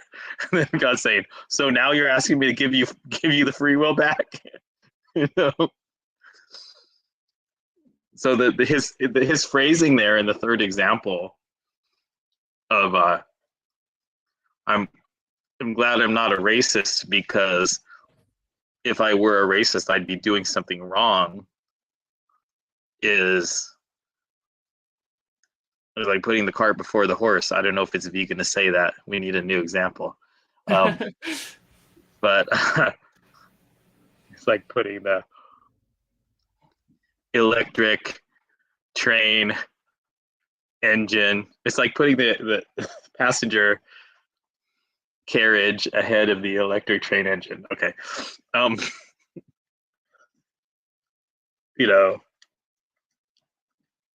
You shouldn't be worried about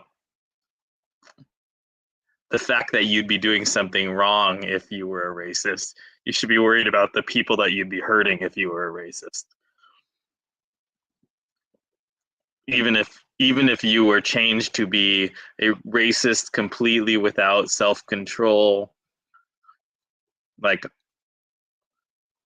an android with no subjectivity who just went around lynching black people. You should not want that to happen now. Not because the future you would be doing something wrong, but because future you would be causing harm to others, causing intrinsically negative states in the world. Right. So it seems like there's a thumb on the scale in the very phrasing of that example. I mean, and the way. I was just going to say the second example is probably ultimately similar too, just in a broader sense. you're going to make a lot of misguided decisions that cause a lot of harm or fail to cause a lot of good if you have a false belief as significant as believing that the world is flat. And that's what you should be concerned about. You shouldn't be concerned about the fact that you'll be holding a empirically false belief simpliciter. You should be concerned about the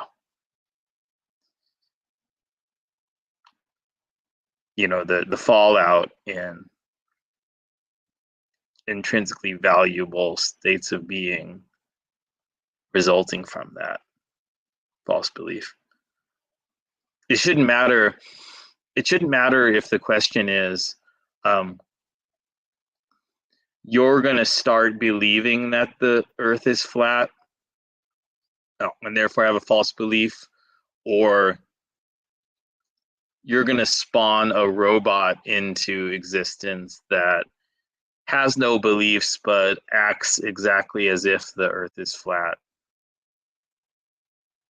and thereby causes predictable harm as a result.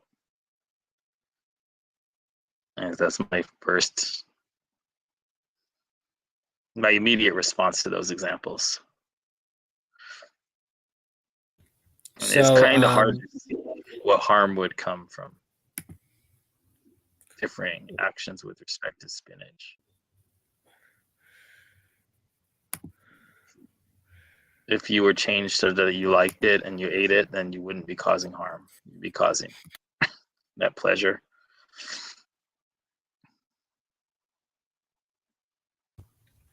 Yeah, I mean, with the spinach example, it's like, I mean, there are certain attitudes I have. The thing about those examples is I find it strange that it kind of, that the kind of implication of it is supposed to be the reason why we, like, presumably wouldn't have a problem with liking spinach, like our taste preference on spinach changing versus our moral kind of attitudes changing. I find it like the idea that the reason for that is because we think there's a stance independent fact about morality but not taste to be a bit strange. Hold on. Yeah, I think there's a pretty clear explanation in terms of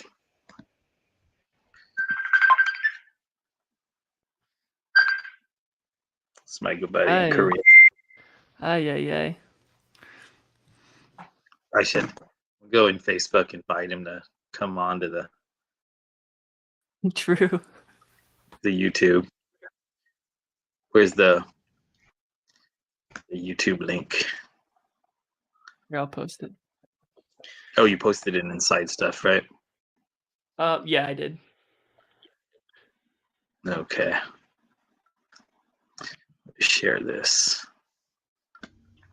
On a side note, Jeremy, when Travis is talking, can you mute yourself so there's no echo? Because sometimes there's an echo. Oh, okay. Is that? Yeah. Sorry. I've been kind of like manually doing it sometimes, but. Is that what you were starting to say when you got cut off?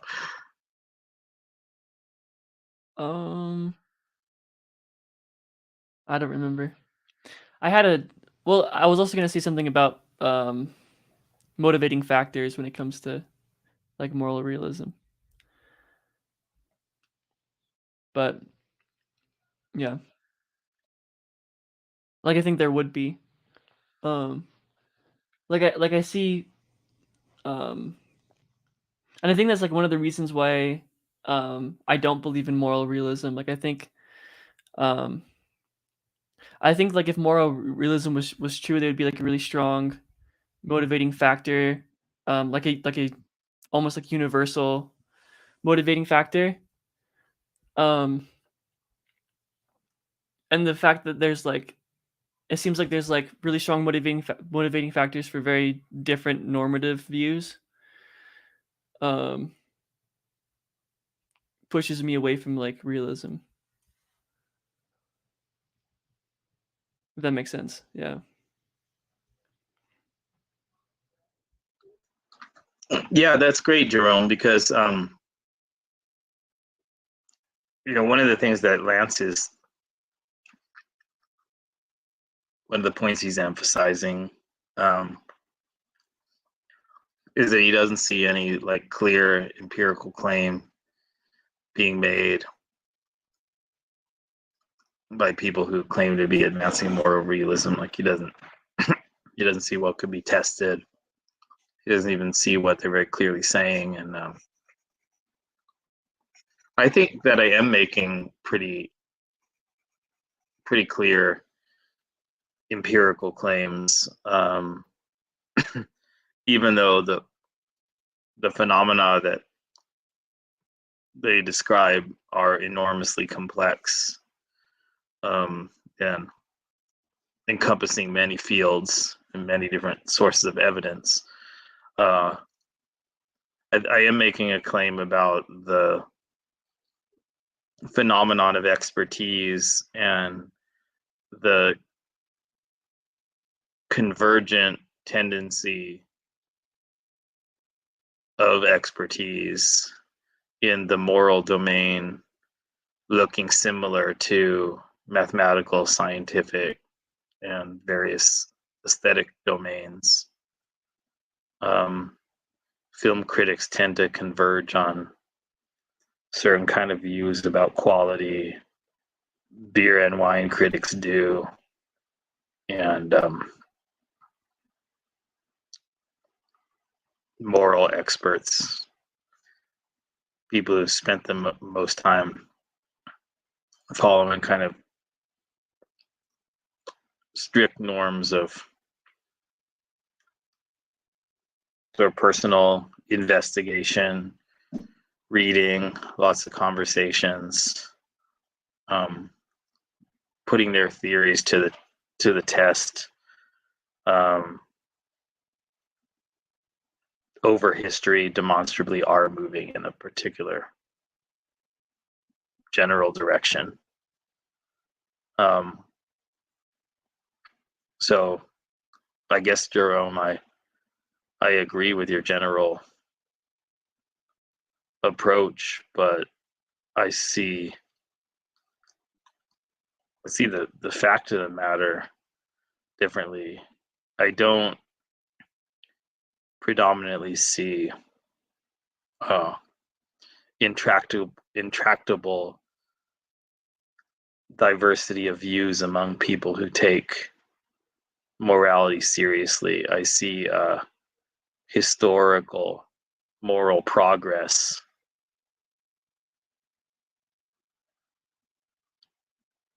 much better today than it was in the past. And even when there are clear examples of societies with a cultural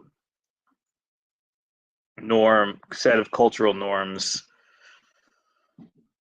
that seem very morally wrong to me, they don't seem to be guided particularly by people who are pursuing moral expertise. And the moral experts, the people who are more rigorously pursuing moral expertise within these societies, overwhelmingly tend to be much closer to the direction, the sort of gravitational pull that I describe as realist truth than the rest of their society.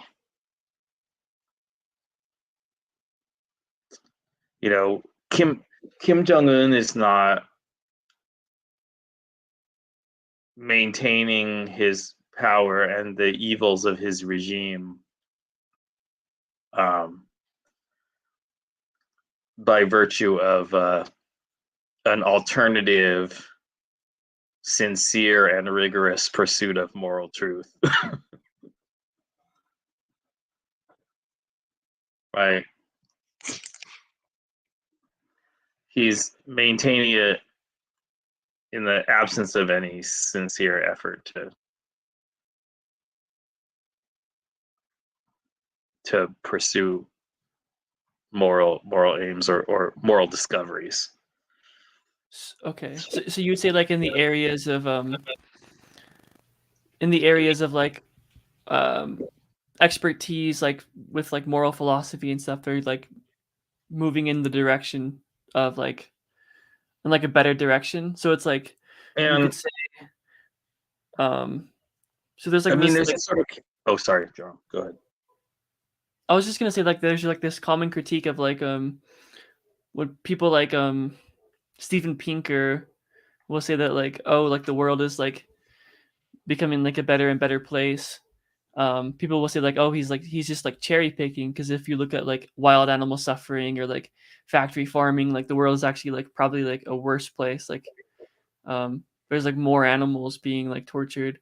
There's like more suffering in the world. So it's like, why would we claim that like the world's a better place? So like I guess my question is like, are you claiming that like in like the areas of like expertise where people like are actually talking about like morality, like people are like moving more in the like direction of like veganism and stuff like that?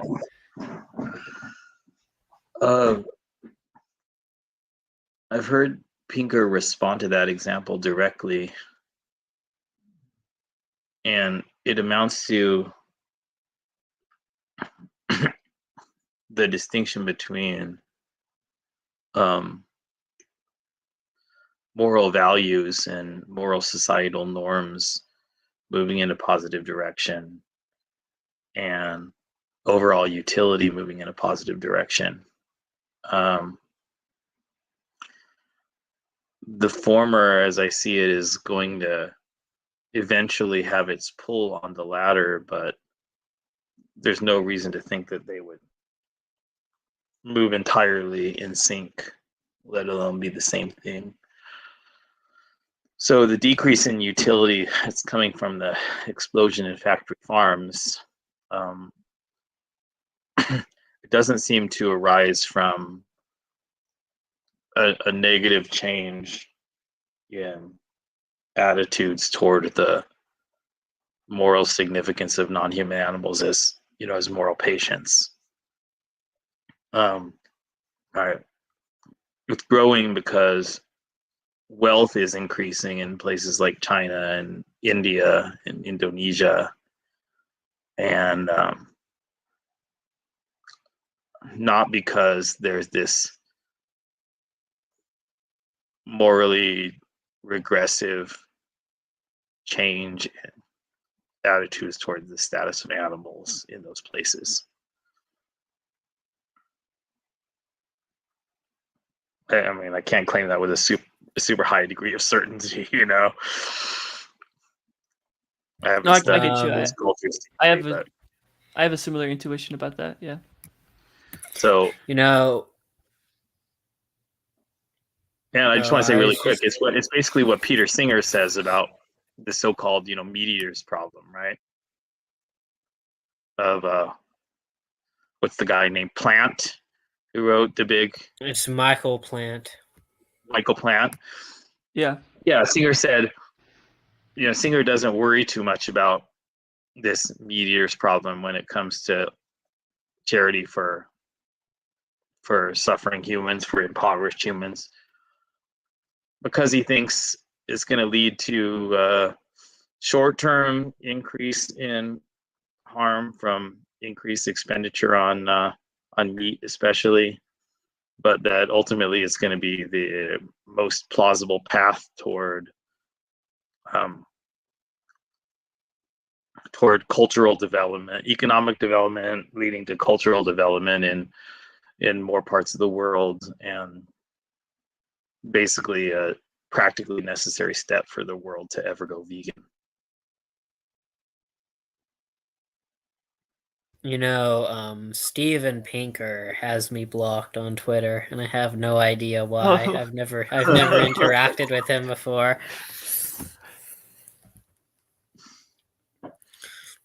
that's pretty gnarly. You're famous.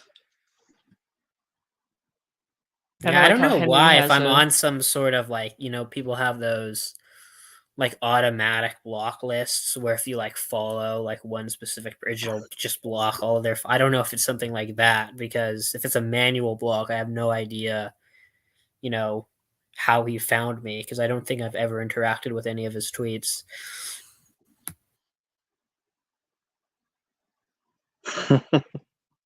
I know what you said.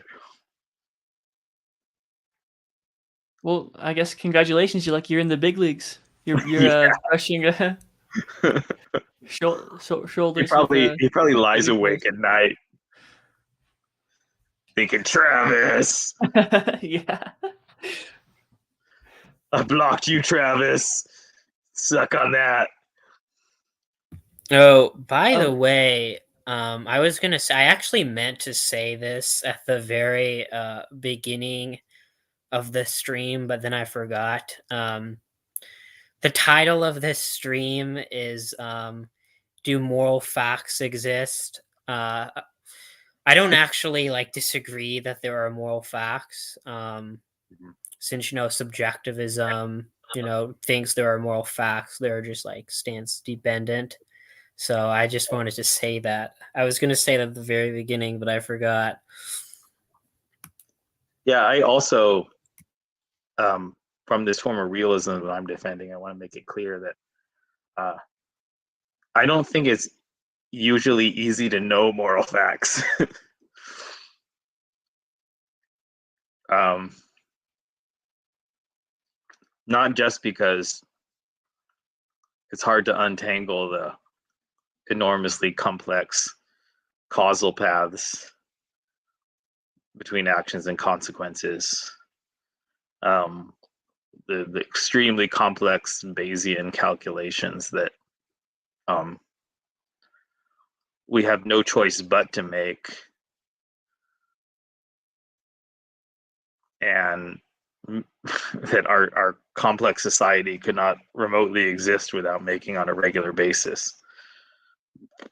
I mean, we're always doing things like affecting the flow of traffic and causing some people to be killed or maimed in accidents and saving other people from being killed or maimed in accidents, and deciding that it's justifiable just because our Bayesian prediction is equalized between all of those large harms and large benefits. Um, I guess another time, I hope we can end up talking about fungibility between individuals as consequentialists, because I think it's just obviously true. Like fungibility is obviously acceptable. We do it all the time. Our society is completely based upon it. And I I am very frustrated by the objections to fungibility because I think they just reflect status quo bias. It's like people don't want to trade off the intense suffering of some for the well-being of others when it's strange, when it's weird, but when it's normalized, as in, not having the speed limit laws on our roads be 1 mile an hour, when the trade-offs are normalized, fungibility is just implicitly accepted. So that the arguments against moral fungibility across individuals tend to really piss me off. So I hope that at some later point we could get into the weeds of that. But yeah, I wanted to say that maybe a lot of moral realists seem ready to come up with a really long list of like solidly established, carved in stone, objective moral truths, and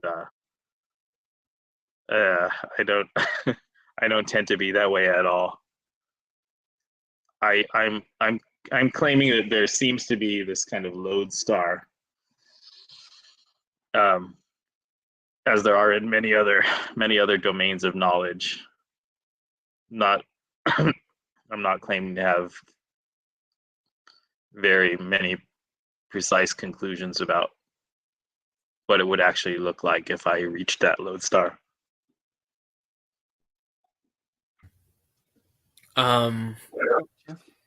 This is a bit off topic, but I saw you in the comments of that interview with David Benatar on Carnism Debunked the other day. What did you think about that interview? Well, and the things Benatar said. I was really surprised, and a couple other people in there seemed to be too. But I read quite a bit of Benatar's work. I think all of his major papers and books, and he has something of the kind of pragmatist resistance to far-fetched thought experiments, but not like I heard him articulate in one section of that interview. I was kind of stunned at his rejection of these thought experiments. It didn't seem very far removed from plausible reality. In particular, flippant invocation of godhood as being required to interpret these thought experiments. We're humans, we're not gods, so we can't even say anything about that. This was such nonsense. It didn't remind me of a stance I ever remember coming across in his writings. And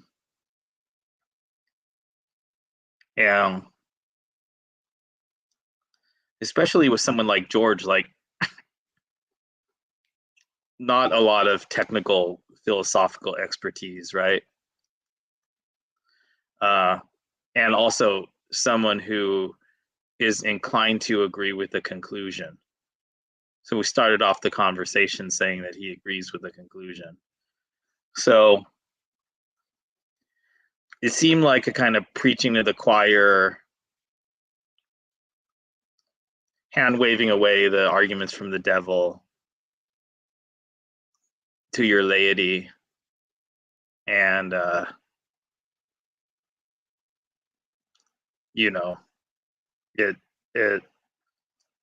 it struck me as a pretty inappropriate kind of thing to do, to hand wave away very reasonable thought experiments from somebody who you kind of know is not inclined to hold your feet to the fire because he's already identified as an antinatalist.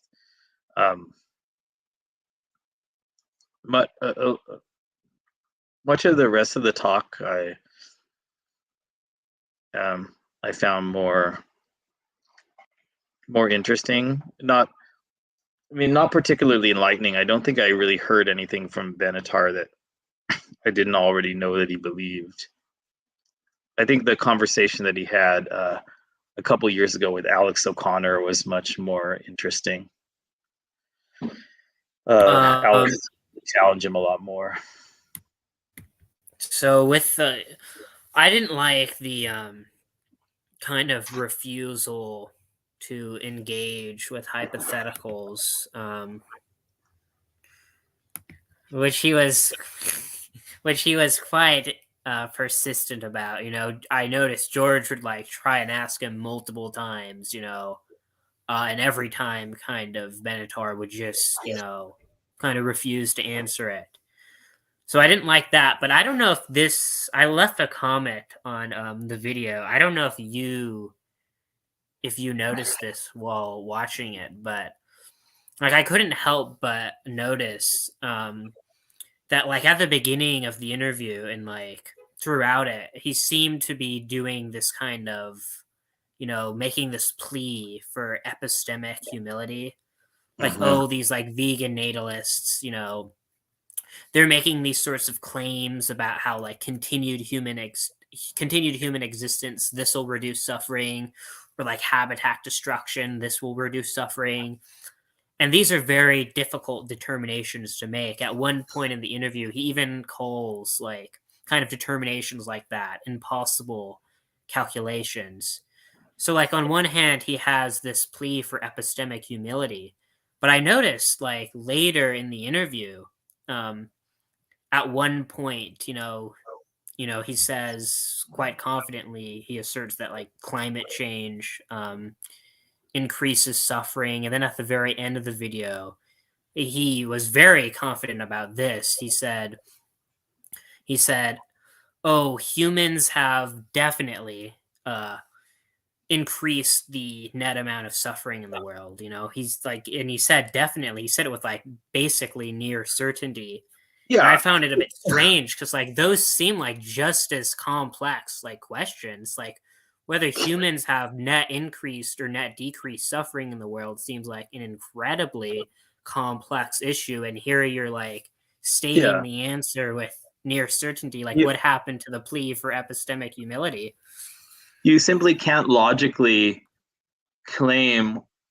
simultaneously claim that proposition P is incalculable and that you're certain of its negation. Right? If it's incalculable, that means that you can't determine whether P or not P is true. you can't you can't it can't be incalculable whether humans converting much more natural land to cities uh, was a net positive for in terms of non-human animal suffering, and also that you're sure that human cities cause a net increase in non-human animal suffering. It, yeah. The other thing is like, I mean, it's kind of a strange optic for somebody who is advancing as intuitively extreme and unpopular claim as Benatar's version of antinatalism to depend so much on epistemic humility. Well, I mean, yeah, he's the guy. He's also like one of his like arguments for antinatalism is that most people are mistaken about the quality of their own lives. We might think that they're happy, but really they're like they contain more suffering.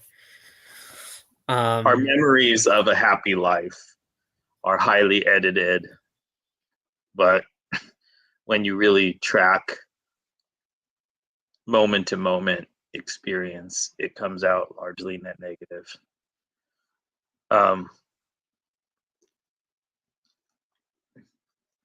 Yeah, I think so. My main well, okay. So another thing is just generally, personally, it's hard for me to understand people who philosophers who primarily argue for an applied ethics position and then try to show how any normative foundation would lead to the same applied ethics conclusion. That seems like a profoundly backward, bizarre way to do moral reasoning, as opposed to thinking about the moral foundation that is the most coherent, as I think scalar consequentialism is, and then think about what it implies. I don't understand how someone would be committed to a specific conclusion like antinatalism, and then not care so much about which path you use to get there. Very, very different paths that are very, very different from one another.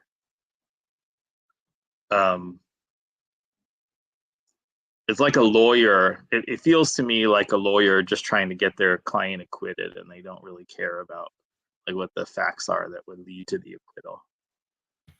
Yeah, I mean, I noticed he did this with the conversation with Alex too. Like when people kind of ask him what his normative ethic is, he'll refrain from answering.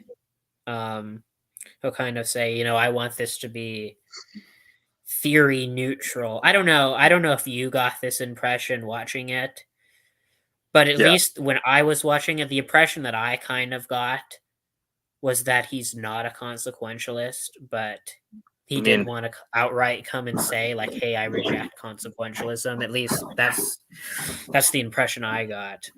I kind of got that sense, and I really want to know, does he really put credence in this deontological argument about consent? Because that's utter nonsense. Is he just putting it out there in case somebody happens to be a deontologist to try to sway that person on the jury? Because you guys know what's called the paralysis problem, right? It essentially arises from the butterfly effect. Every interaction we have with the world, including our what might colloquially be called inaction. Inaction is just another form of action. It invariably causes large benefits and large harms to people we don't personally know, and we'll never become aware of the benefits or the harms. But every time you interact with traffic, there's a significant chance that you're killing some people or saving some people, So if you try to justify a principle that says you can never cause harm to the non-consenting, then you can't. It doesn't just apply to having children. It applies to any choice that you have, any toggling of the world state that you have. If you have any halfway reasonable understanding of causality, then that's true. And so that sort of ethic, that sort of deontic constraint ought to lead to paralysis.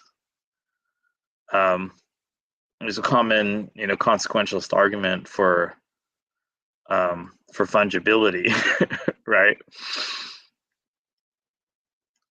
And I've never seen a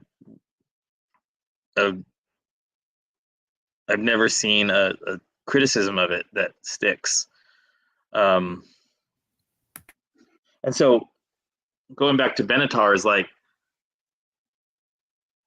is that supposed to be one of the main things that he actually believes, or is he just a lawyer trying to arrive at the conclusion and he's just throwing that in there in order to catch that stray juror or two who thinks in that erroneous way?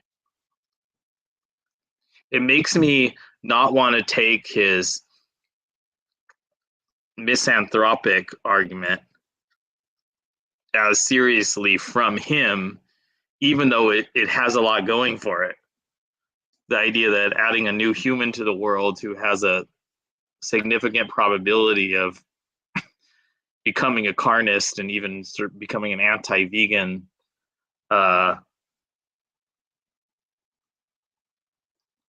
means that it's far more likely that they're going to cause greater harm to others, net harm to the entirety of the sentient beings in existence, rather than net benefit.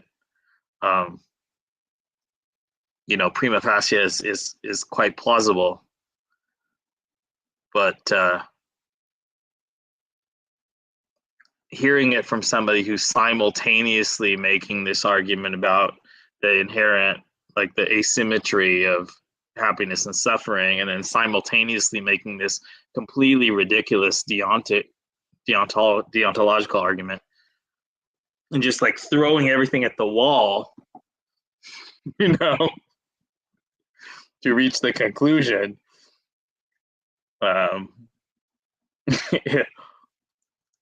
Maybe that's not a justification for me to downgrade the misanthropic argument for antinatalism itself, but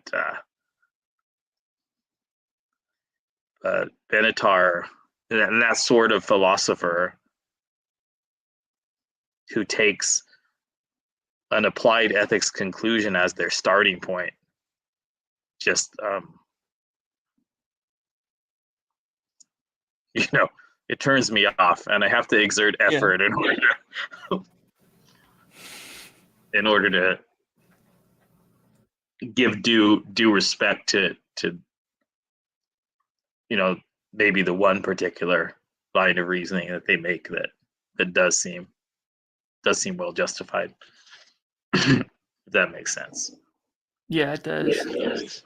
Real quick, my dog needs to go out, so I'll be back in just like 1 second. Yeah, I was watching that. One thing I noticed at one point, George says to David Benatar, he's like, "Do you get the sense that the kind of vegan natalists who make this argument, that they're really just trying to rationalize their desire to have a child? Like they want to have kids, and so this is why they came up with the argument." So you got a guy right here who's 47 years old and childless. I guess there's a chance that I might have one child at some point, or a couple, but gets less likely with every passing month. So I don't seem to be doing it for that reason.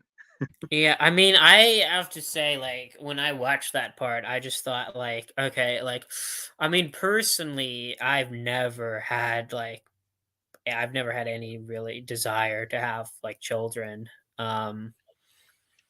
Like even going back towards when I was like young, like I always thought if I was going to have children, I would prefer to adopt them. So I've never really had that inclination at all. And like I still found like the argument about how like if humans go extinct, there'll be a lot more wild animals, to be like a pretty compelling case against like human antinatalism. So a big part of what inclines me partly to vegan natalism is my empirical belief in the large importance of genetics over personality, and the irrational religious dogma like suppression of that very well established empirical fact in many intellectual fields. It feels like the heliocentric model of the solar system being suppressed by the Holy Roman Empire at times, because the evidence is so strong and the resistance is so vitriolic and brutal within academia.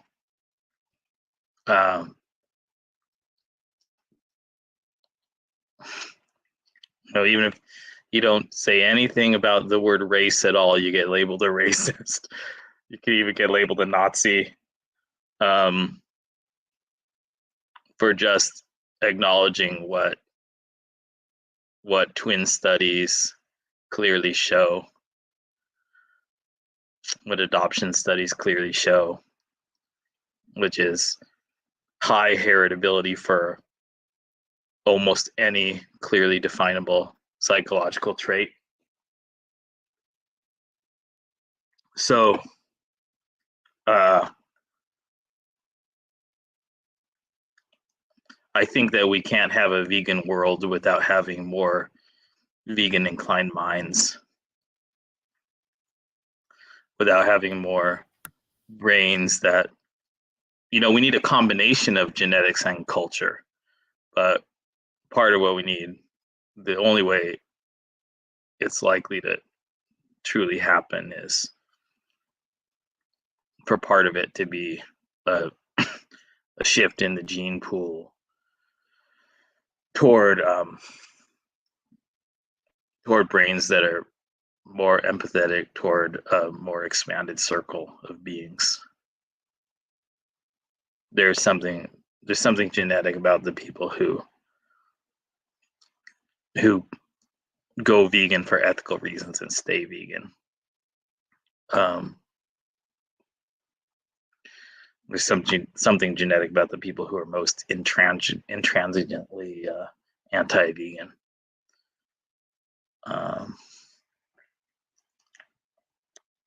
So, it's not like I think that trying to encourage vegans to have more kids is enough of a solution. But maybe trying to sever the link between being a more empathetic, non-selfish, altruistic, universalist kind of thinker, and deciding that having biological children is bad. This is a broader than veganism or vegan activists. Just making moral people not thereby think that their personal biological reproduction is bad, I think is a useful goal, because there is such a strong heritability to the various traits that underlie moral goodness. I do have to say, initially I was quite convinced. Oh my, blank.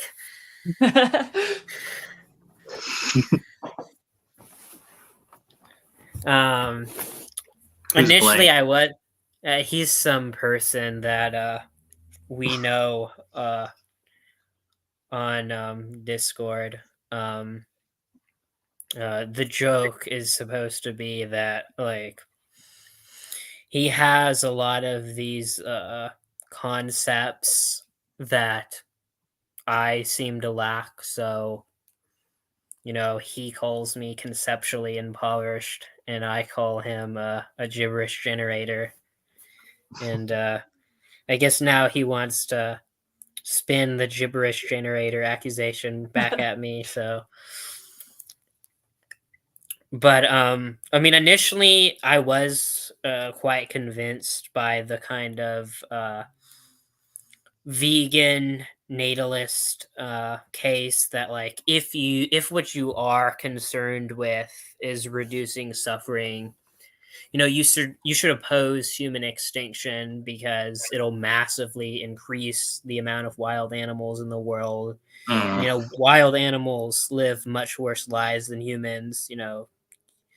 Humans aren't getting you know getting like eaten alive routinely to the same as wild animals are. But I don't recently I've become a bit more skeptical of that. I've become more sympathetic to the idea that human extinction might actually be a net positive thing overall, even taking into account wild animal suffering. And I was actually waiting throughout the interview to see if Benatar would bring this up.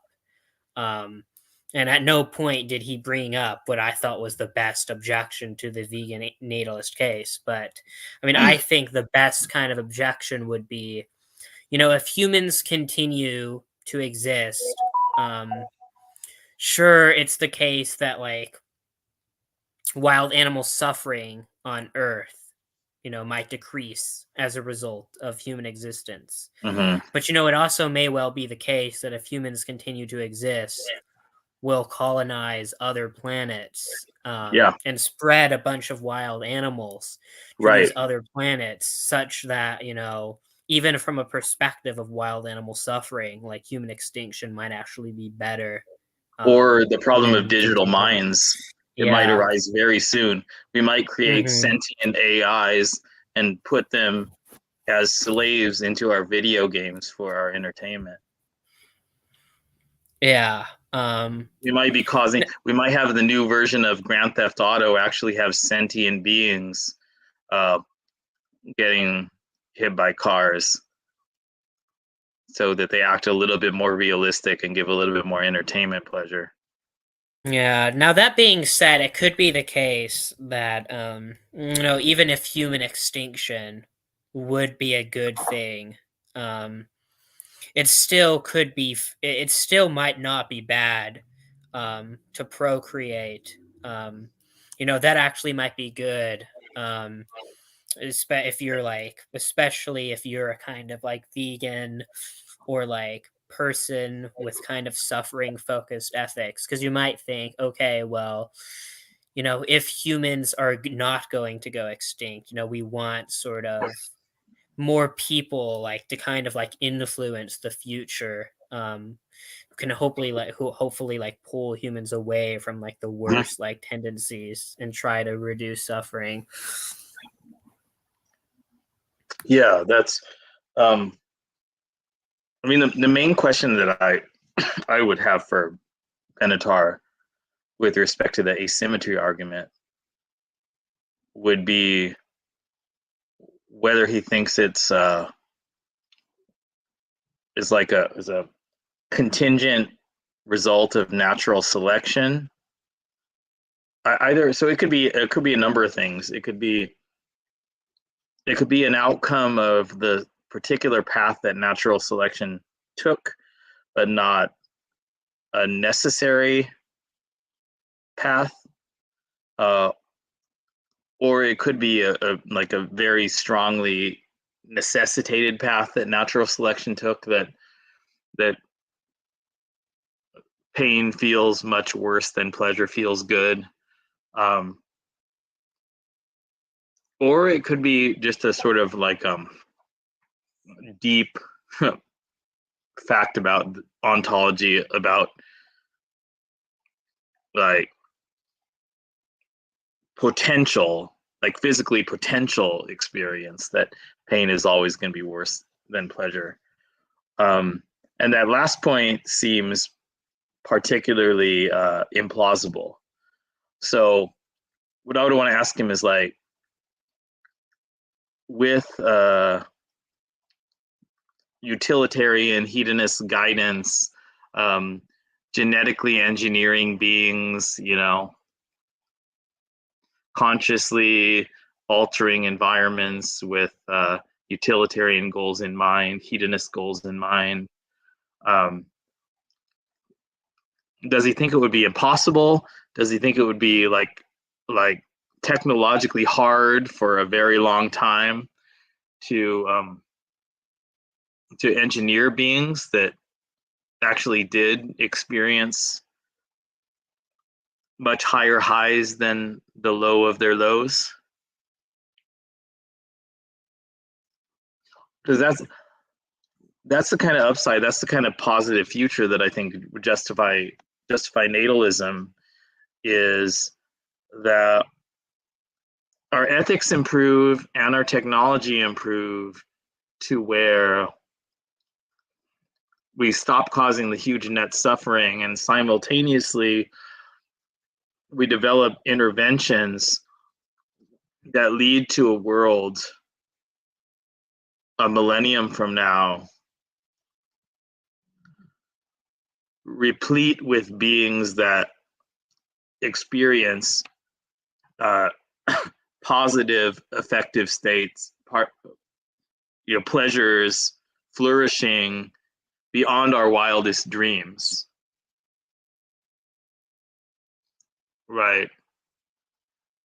That we alter the beings themselves in order to reverse the polarity of the asymmetry that natural selection has produced.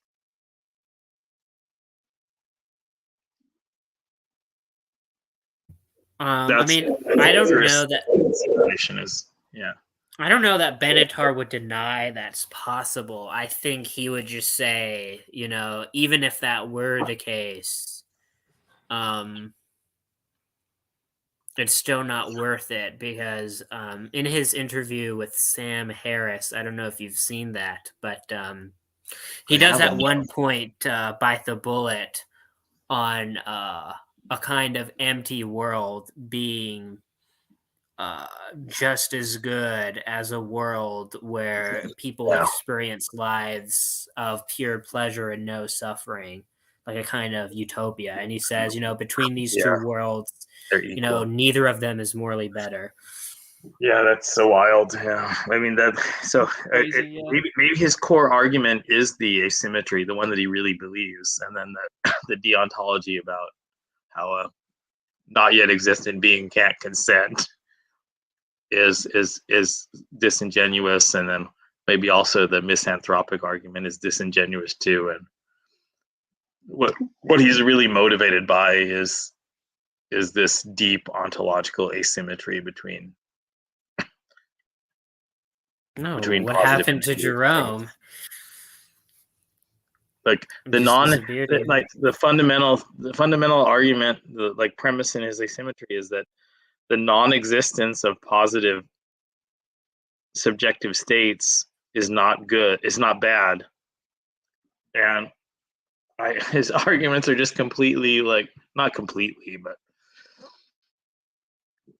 overall very, very, very not convincing. That why wouldn't the absence of intrinsically positive subjective states be bad? That's just what intrinsically positive means. Is that the world is better, all other things being equal, when it's present than when it's absent. That's literally just what the definition means. So unless he's going to deny that there are intrinsically positive subjective states, then I don't see the force of that argument against hedonism and in favor of asymmetry. And I don't even consider myself a hedonist for other reasons, but that I'm not too far from hedonism. Like I'm very able to have a conversation with a hedonist, and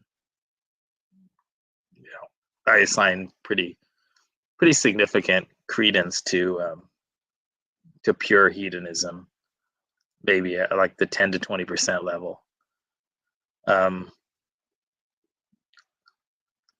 I have arguments that go in a completely different direction, but I think there are really good arguments for some element of objectivist or highly pluralist consequentialism as opposed to hedonism. But regardless, it's definitely going to have intrinsically positive and intrinsically negative states that get weighed against one another.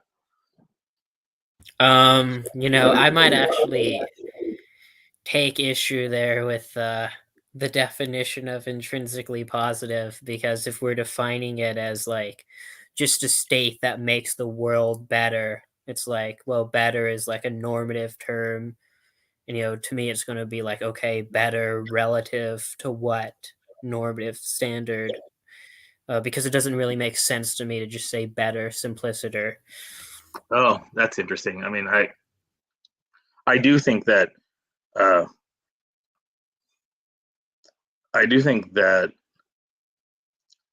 the balance of positive to negative experiences is a property.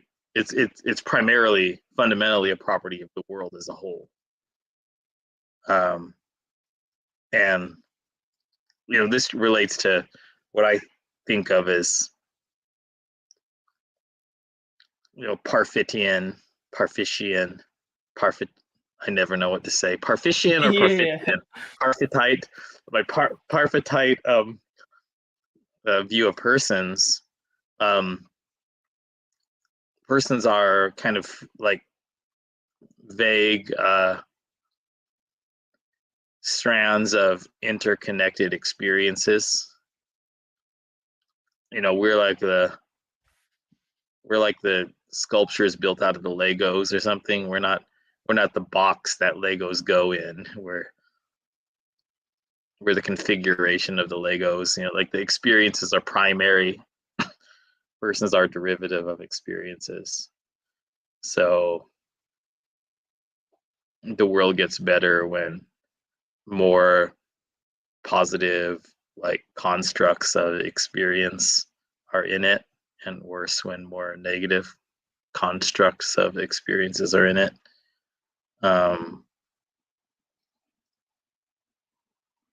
Yeah. So if somebody's thinking that experiences can't be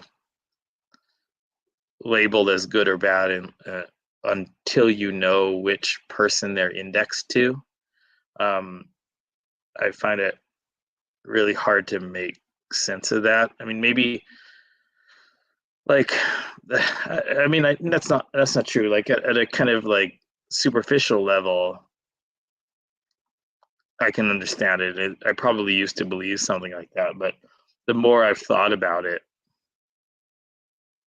the more I've read about the nature of persons, the more implausible it's become, and the clearer it's become that whatever consequentialism is true refers to overall states of the universe. And then particularly if an antinatalist argument is going to say that, like, suffering is bad simpliciter, but happiness always needs to be bracketed as a property of a particular individual person, then I don't know what would justify that kind of asymmetry. It seems like whatever makes suffering bad is going to make pleasure good in the same way, whether you think of it as a property of index to individuals or as a aggregate property of the universe.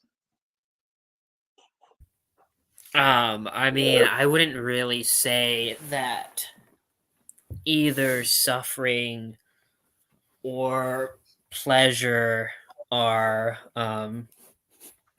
bad or good simpliciter,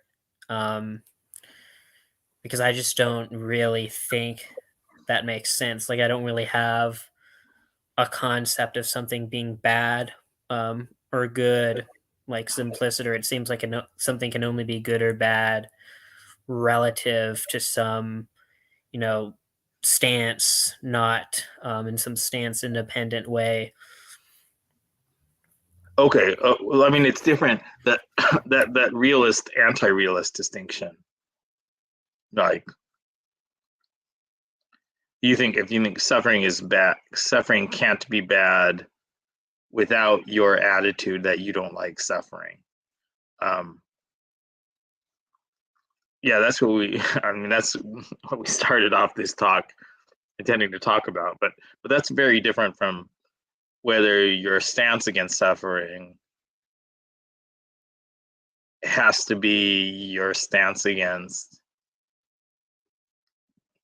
particular indexed persons experience suffering versus a stance against liking the universe to have more net suffering.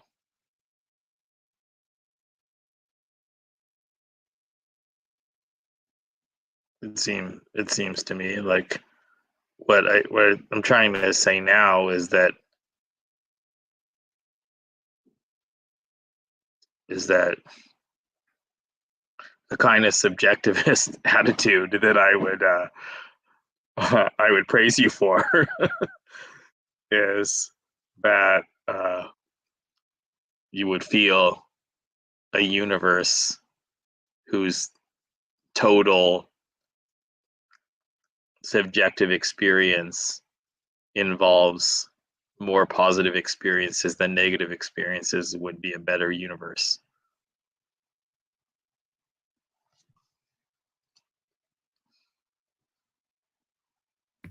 I mean, like on a normative level, like I would think that I mean, I would say that like pleasure is intrinsically good and suffering is intrinsically good, you know, in the sense that those are sorts of things like I value for themselves, and it's not like instrumental to some sort of like other more base value that I have.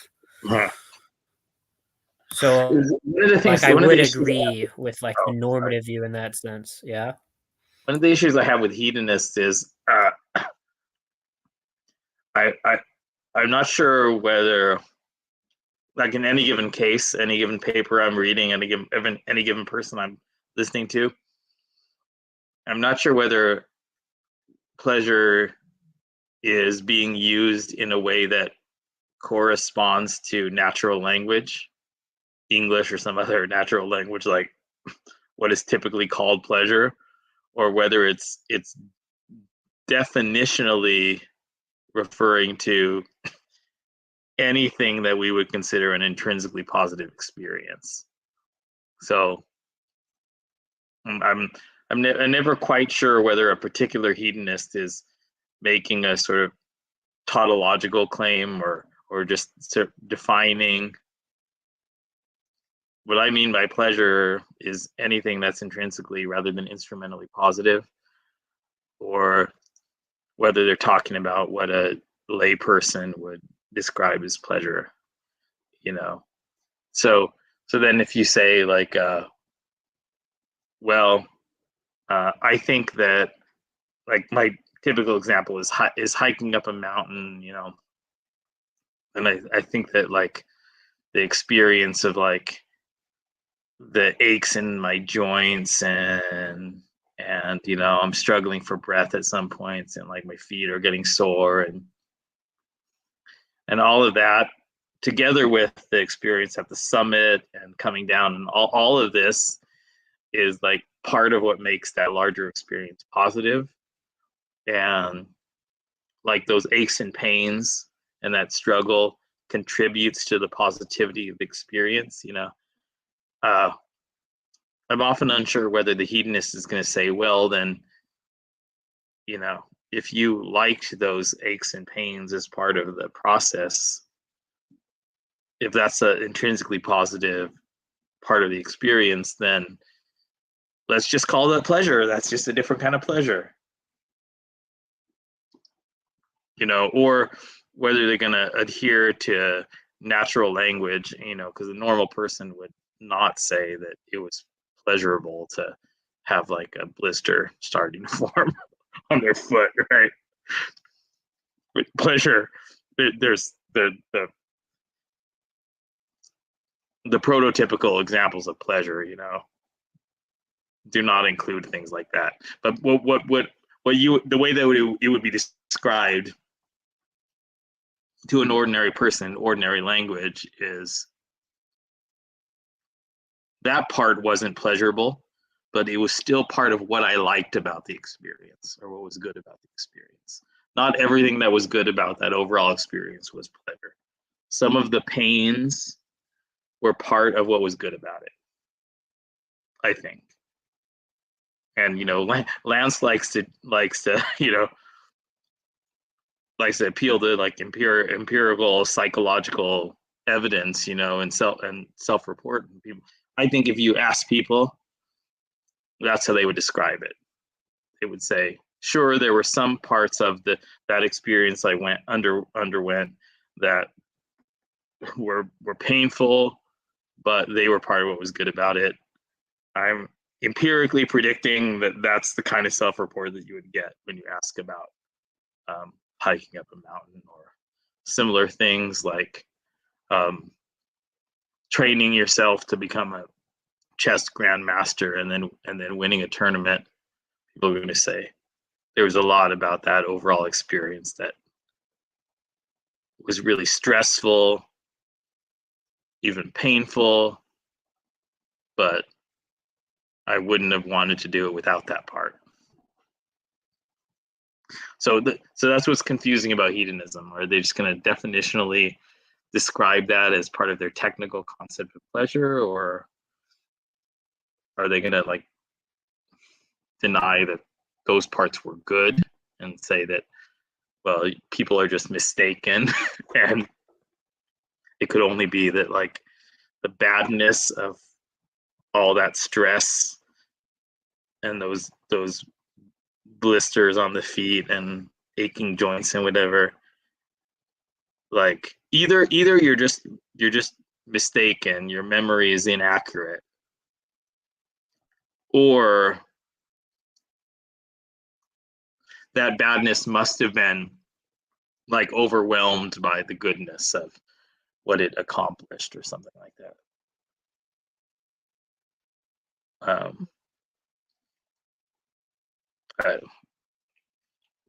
That's Yeah.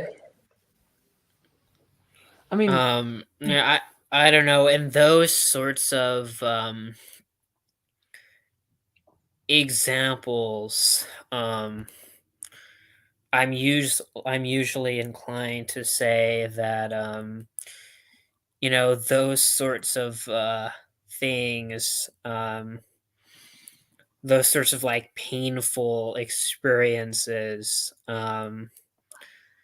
they're intrinsically bad, but they're instrumentally good.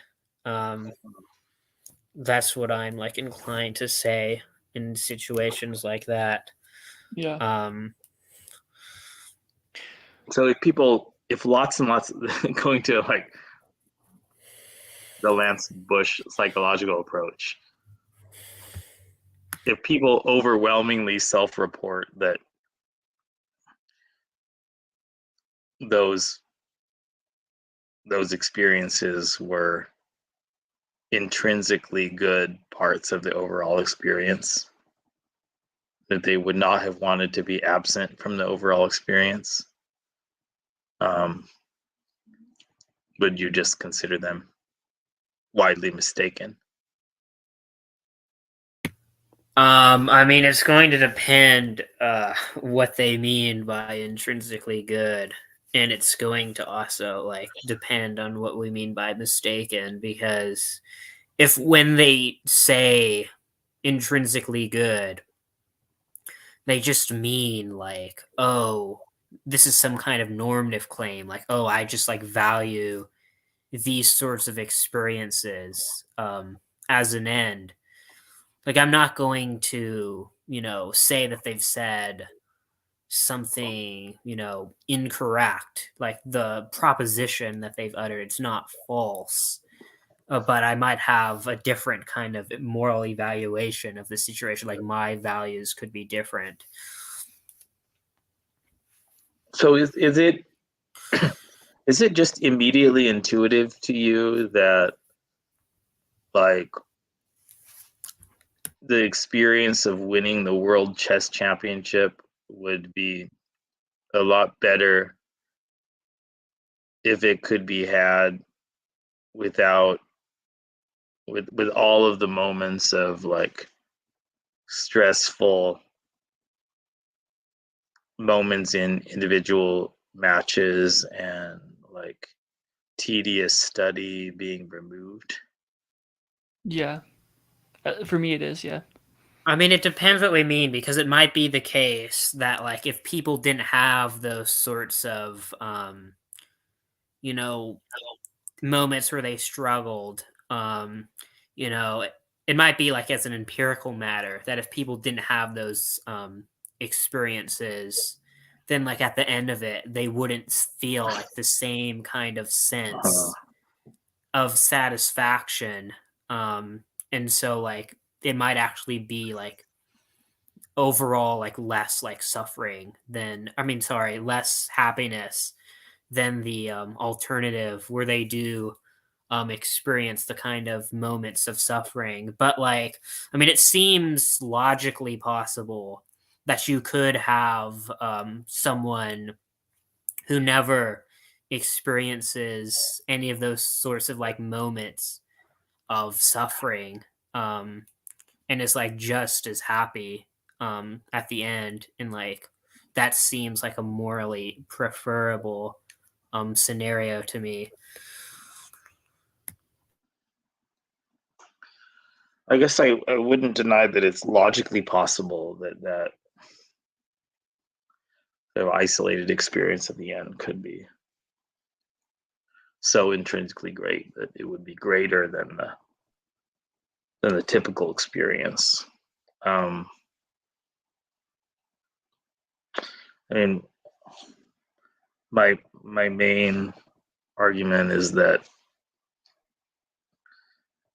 the valence of experiences isn't just additive in a simple way, but that there's a kind of um,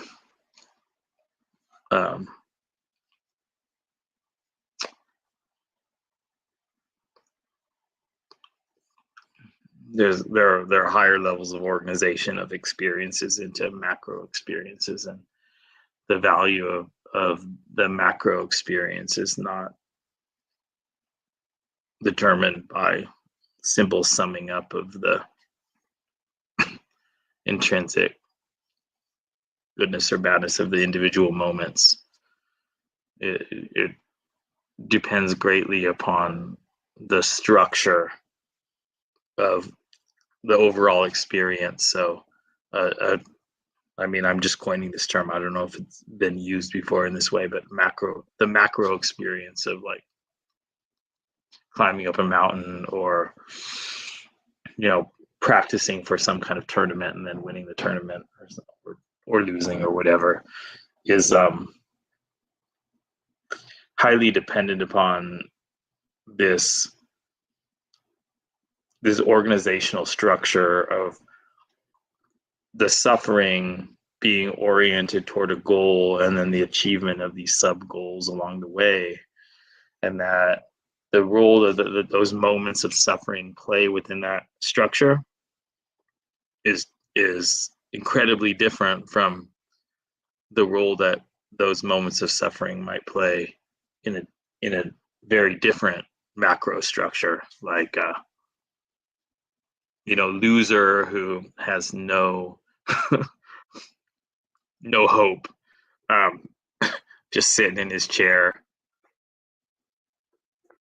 watching TV again.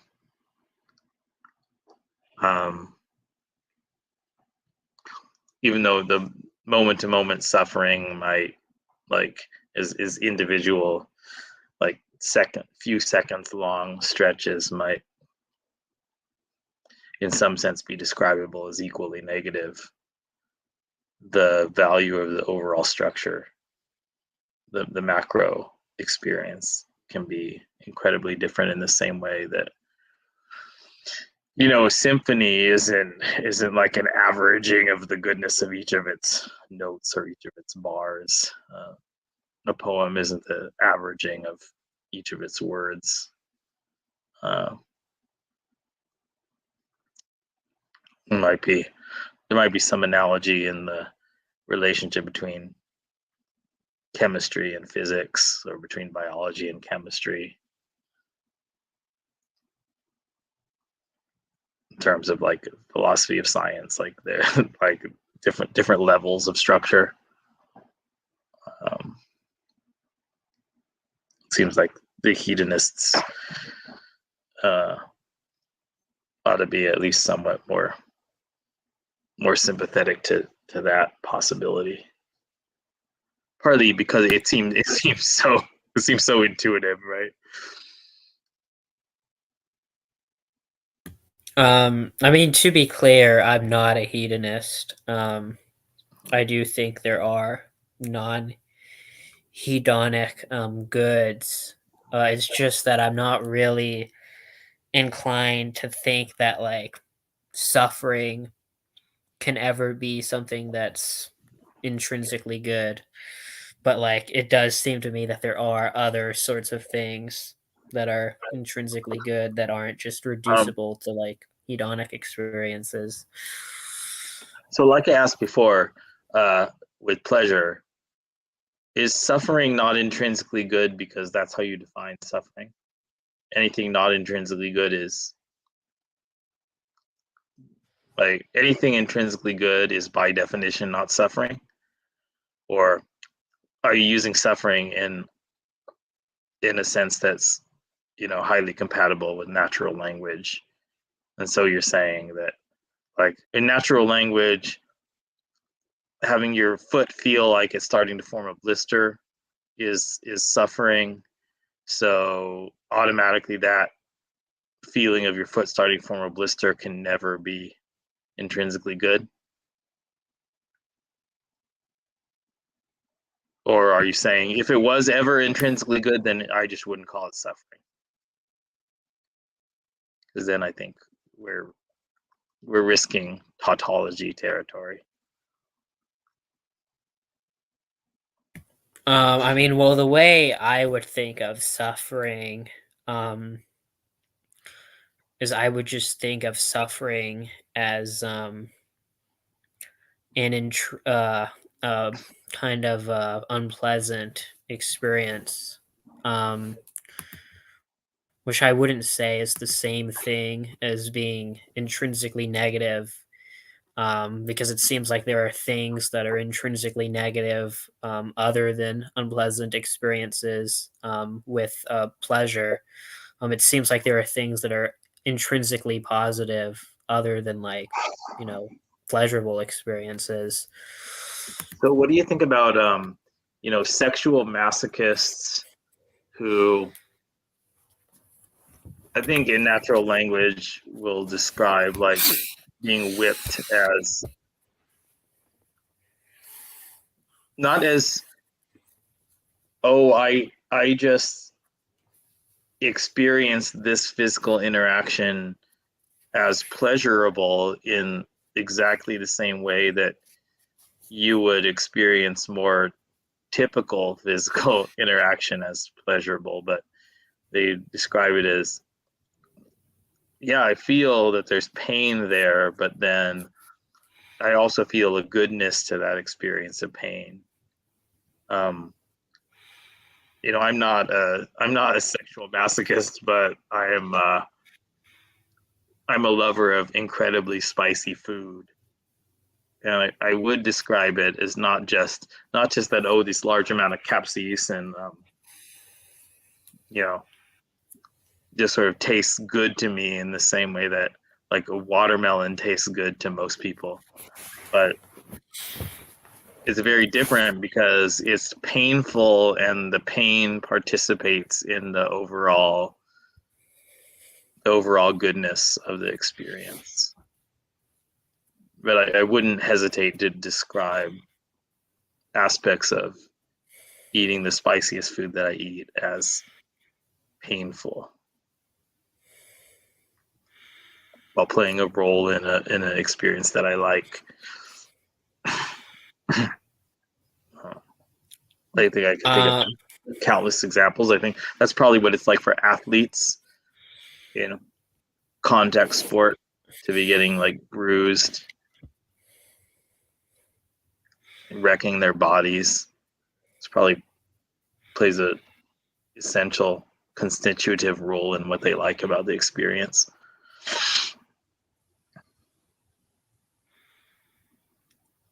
I mean, I would say, like, in those situations,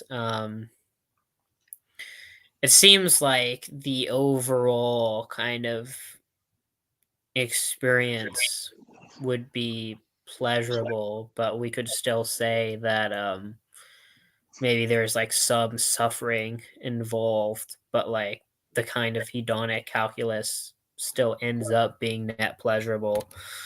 Yeah. So I'm not sure like what the difference is, the actual like non-semantic real differences between describing, like, if it were the case that the football player would enjoy playing football less if they didn't get any bruises or like strains in their muscles. If that like hypothetical were the case, I'm not sure I understand the difference between describing it as the bruises are only instrumentally valuable to the ultimate happiness versus saying the bruises are part of the intrinsic value because of the constitutive role that they play in the macro experience. Like, what teases those two descriptions apart?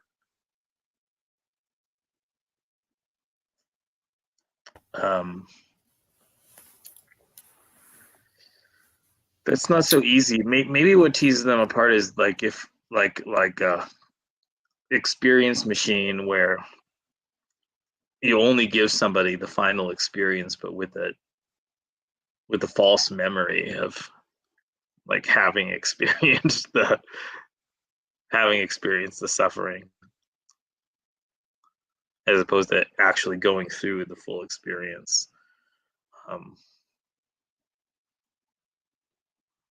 Jerome, you got a stalker. Yeah. It's my brother and his daughter. I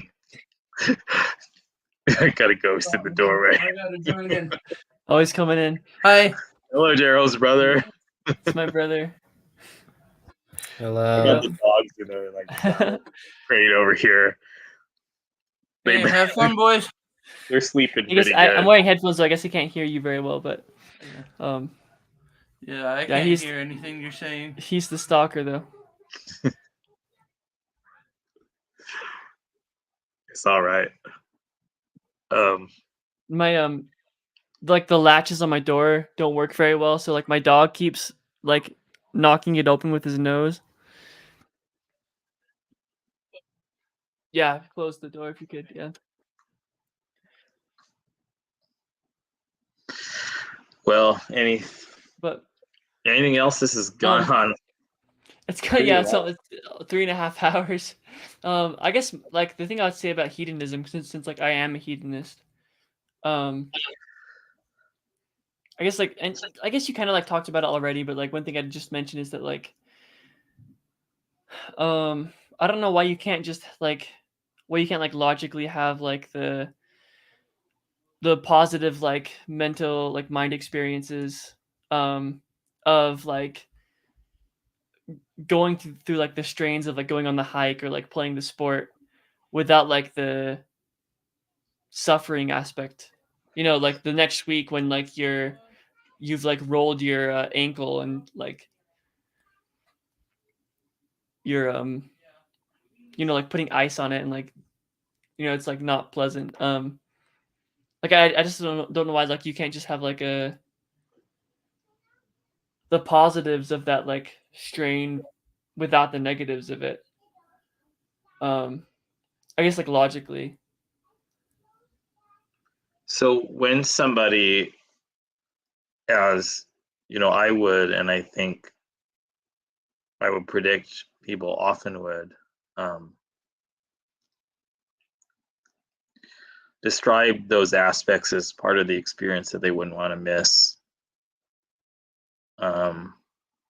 They simultaneously describe them as forms of pain, but also basically as something that's an intrinsically valuable part of the larger experience. I mean, do you think they're mistaken, or are you just gonna then say, well, for that person, like for the sexual masochist, then even though they're describing this thing as pain, you're going to definitionally call it a form of pleasure? Like if it's intrinsically valuable to them, then it's just what the hedonist means by the technical definition of pleasure.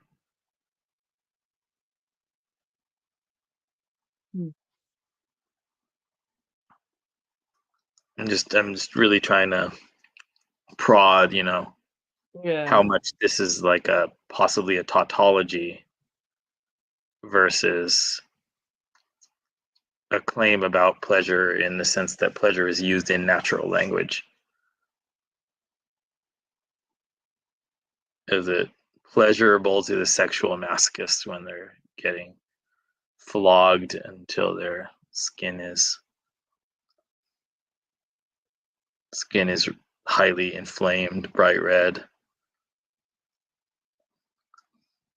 Like,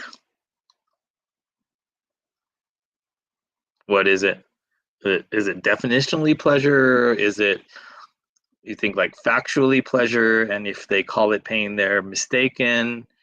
Is it intrinsically valuable pain, or is it you conclude about the sexual masochist that must be instrumentally valuable pain, or what? Or Yeah, is it, or just that they're question. wrong about it being good? That is a tough question. I'm not sure. My intuition is like my intuition is that like there's probably like some amount of suffering going on, and like just like the pleasure is so high that there's like some offset going on. But Mm. I it's an But it would interesting be question, better and I'm not positive. Yeah. than the offsetting pleasure. Like the total situation would be better if the offsetting pleasure could be had without the suffering. Yeah, that's my intuition. Yeah. And then if we brought some like sexual masochists on here and we asked them, and they rejected that, and they said no, there was this suffering, but the suffering was an intrinsic part of the experience, and it would have been worse if that were not there. Then Yeah. So like my supposing we intuition found such would a just be person, would like they be mistaken? Yeah. yeah. Like I think they could like look at like the pleasure they would receive from like that type of suffering without the suffering involved. So if they said otherwise, then they would just be mistaken. That's my intuition. Yeah. Uh-huh. Yeah, But I'm that's like good. I don't have like a strong view on that. Like I it's an interesting question, and yeah, I could be convinced.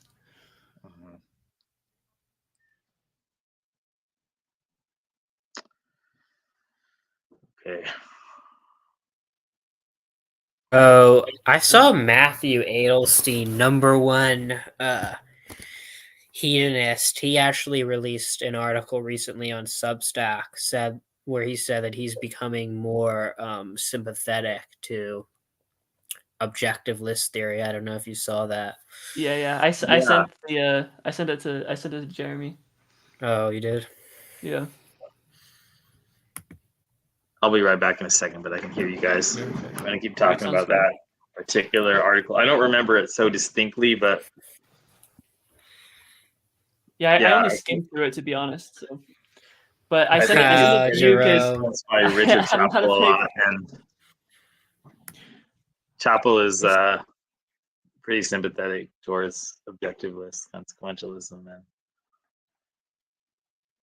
I sent it to Jeremy because I remembered like having a couple of conversations about objectivist consequentialism. So I thought, and I knew we were both like fans of Matthew, so I thought it'd be I'd share it. So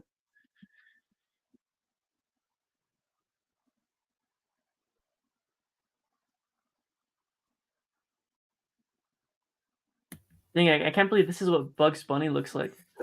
Yeah. You know, I have to say,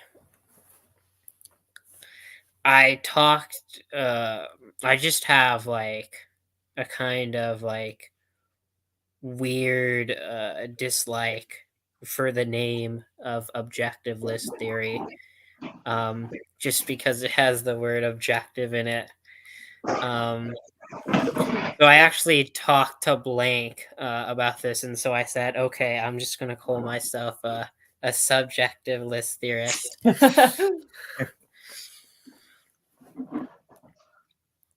so Jerome, remember our conversation? I think we were both fairly intoxicated, but about wimpy kids and consequentialist gods. Was this the? Yeah, I do. Was it Eric joined the stream later on with that one, right?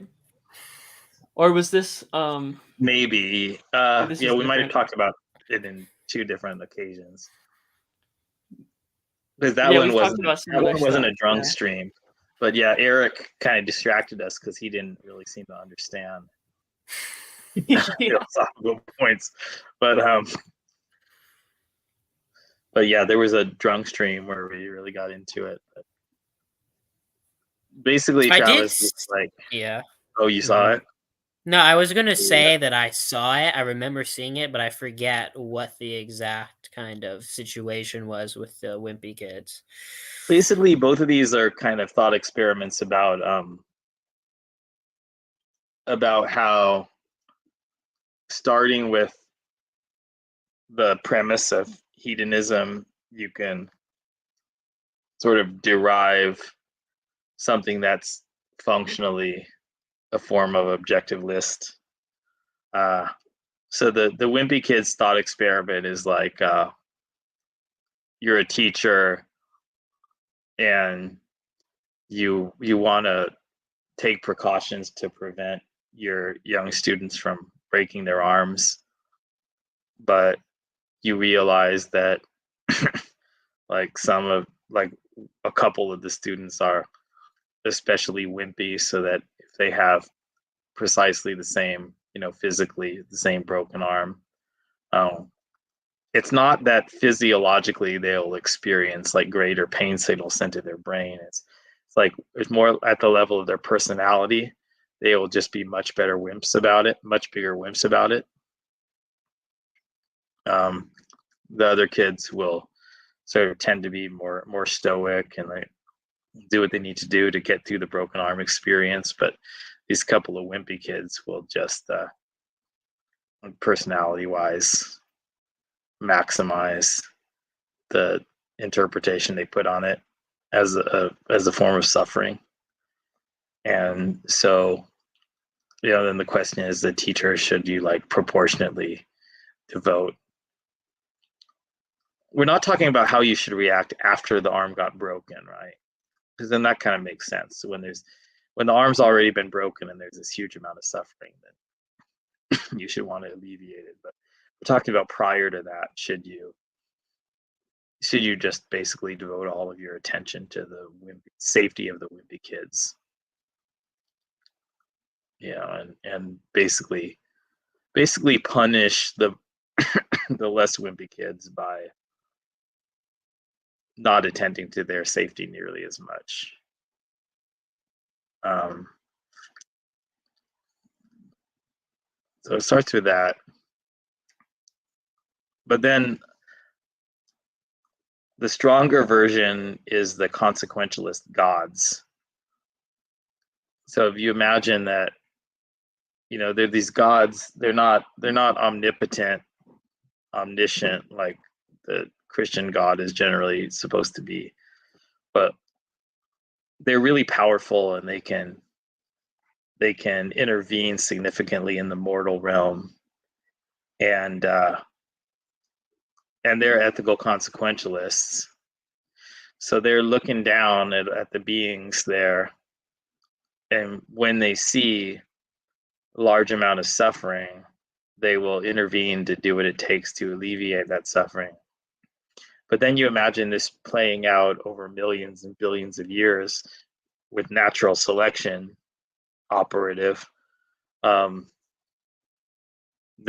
it seems like what you would see is heavy selection in favor of beings suffering more when they don't get their objective needs met.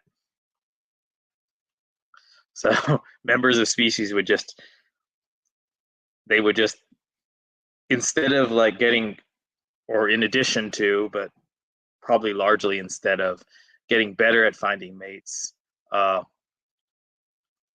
they would start to subjectively suffer more and more when they couldn't find a mate, because then these gods would like hone in on that suffering. Oh, that's larger than any other suffering I'm detecting, so I'm going to go down and I'm going to alleviate it by giving this organism a mate. And then you'd have organisms that just sit around, not effectively foraging for food, but just suffering, being evolved to just suffer so much worse than rivals when they're hungry. Because then those would be the ones that the gods came down and provided easy food for. And so what you'd see is the operation of a process like natural selection in the presence of powerful consequentialist forces would be an arms race for increased suffering, with no difference in the objective criteria that suffering is supposed to, mediate. Suffering is supposed to tell you, oh, you're not getting enough food, you need to use skills to find more food. But in the presence of these powerful consequential forces, it would instead tell you to, oh, your suffering isn't suffering enough to get the god's attention over the next guy over there who's suffering a little bit more than you. And so then if you're in the position of the gods and you're not omnipotent Christian God, you're just pretty powerful compared to mortals, it seems like you would sit back and you have this conversation and go, oh, you know what? Our procedure of detecting where we see the most suffering and then doing what it takes to alleviate that suffering is reliably producing a whole lot more suffering. So maybe what we should actually do is we should just like help out the organisms that have objective, like serious damage to their body, or when there's a drought, we should go and provide water there. And when there's, a food shortage, we should go and provide food there, but we should address these objective issues, because then that won't cause this runaway natural selection for yeah, this arms race of unnecessary suffering as a strategy for getting objective needs met.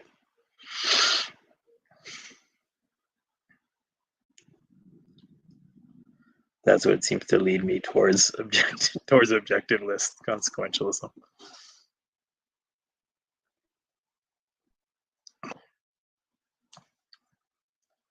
And again, I started with, you gotta go back to the wimpy kids, because that seems like an example that's much closer to the real world.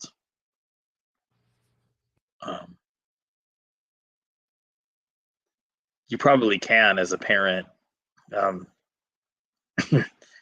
raise kids not only to suppress their suffering, but to actually experience less suffering from the same identical situation that they're likely to encounter in the world. I'm sure genetics play a really large role in that too, in the differences between people, but upbringing can have some effect. There does seem like a very strong value in having some stoic skills to, when you have an objective challenge that you know how to meet, being able to just assess it and then solve it with little to no suffering is much better than ultimately solving it in the same way, but with large suffering in the process, right? Yeah. And so what would you want to do as a caregiver, or as somebody who has the ability to shape individuals? You know, a large amount of what you want to do is you want to say, look, you know, you're going to get the same attention to your objective needs whether you suffer a little or a lot. So you might as well learn to suffer less.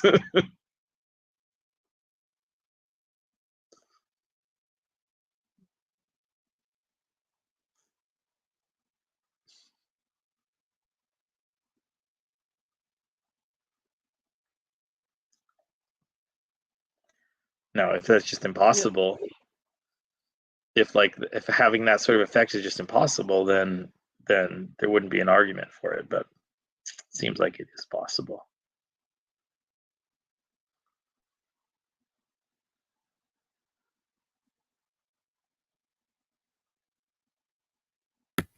Now you guys are silenced.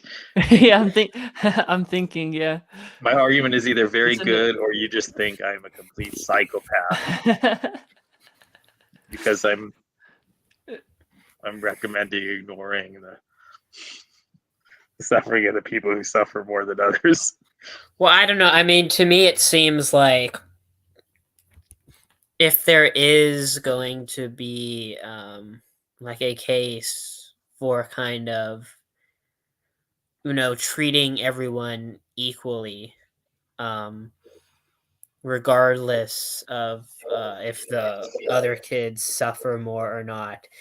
It seems to me that like the reason for that would only be because we think that this is what's going to like most reduce suffering in the long run,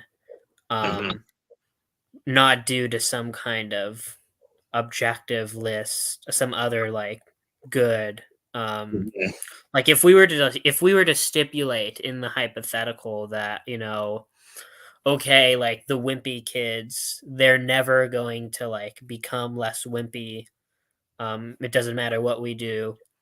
Like if we were to stipulate that in the hypothetical, my intuition would be that we should prioritize them over the other kids because they suffer more. But also like the the generational like selective effect, like if a small number of wimpy kids don't reproduce, then you end up not having this excess suffering in future generations. That's part of that hedonist calculation too, right? Yeah.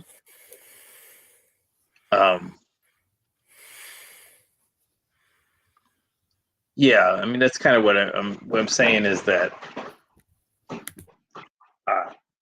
when you apply foundational hedonism to many game theoretic contexts, you ought to arrive at something that looks somewhat similar to objectiveless consequentialism. Right? Maybe objectiveless consequentialism is kind of what you tend to get when you expose naive hedonism to game theory.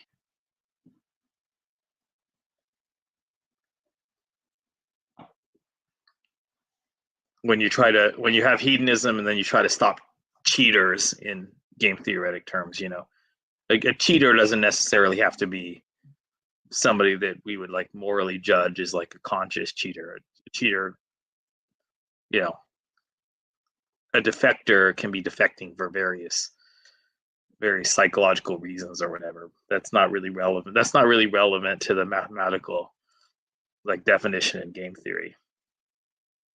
But there's somebody who's gonna exploit the hedonist consequentialism of others.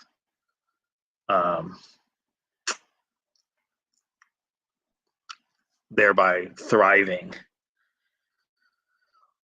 and reproducing and so forth. When you apply game theoretic mechanisms for cheater detection, handling cheaters, it seems pretty plausible that when that gets iterated, you end up with something like objectivelist.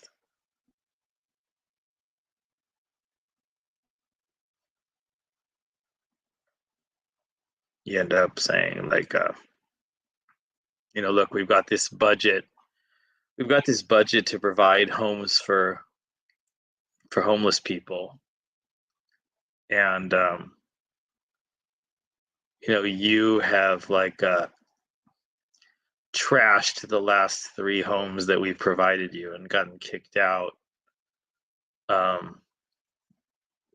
Yeah, it may look like you're subjectively suffering 1,000 times worse than the other homeless people, but we're not going to give you a new home. We're not going to reward that. We're going to give it to somebody else who is maybe more stoically seems to be bearing the burden of their homelessness, but who hasn't, objectively shown a lower propensity to be able to like maintain a home. So we have this limited budget, so we're gonna give it to them rather than you, despite what seems to be your greater subjective suffering. There seem to be rather unlimited examples I could come up with of that sort of thinking, where you can't use suffering per se just as a currency. Hang on a sec. This could be important. Hey. What's up? Hello. That's my sister. This could be. Oh, okay. There's a message. Okay. You guys seen that? I can't find sound. Oh. Okay. Sorry, guys. Okay. Yeah, what's up? Here, I'll mute Jeremy. Travis, have you seen that video of Dave Rubin interviewing Larry King, and like Larry King answers a phone call like in the middle of the stream?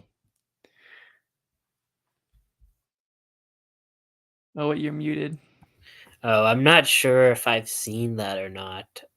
I might have, but I can't remember. I've seen something Larry King with Dave Rubin, but I can't remember if it was that same clip where he's on the phone or not. It's pretty funny. But dude, we're almost at 4 hours. We probably want to cut it pretty soon. Yeah. If Jeremy comes back soon, we'll like say our goodbyes and stuff. But yeah, we went we went a lot longer than I thought we would. So Yeah.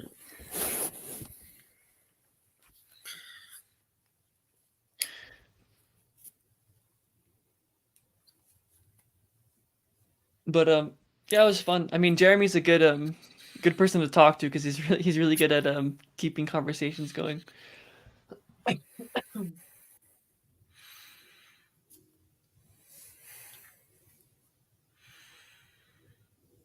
He also gives long answers too, long but they're meaningful, long and meaningful. That's the interaction of having thoughts, but just like being an extrovert. Yeah, it's good stuff. It's kind of like I I got to confess this and kind of apologize for it because I really like interacting with people who are intellectual introverts, but I'm like a far end of the scale extrovert. Yeah, And talking I mean, like same. getting people to understand that, yeah, it's like I don't even really have a full capacity to think inside my own brain quietly.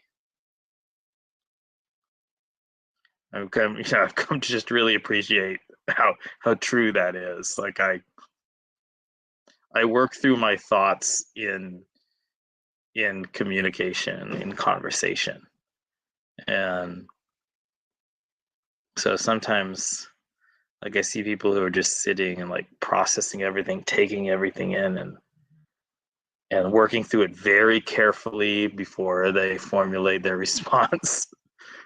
That introvert way. And I really don't have that skill. And then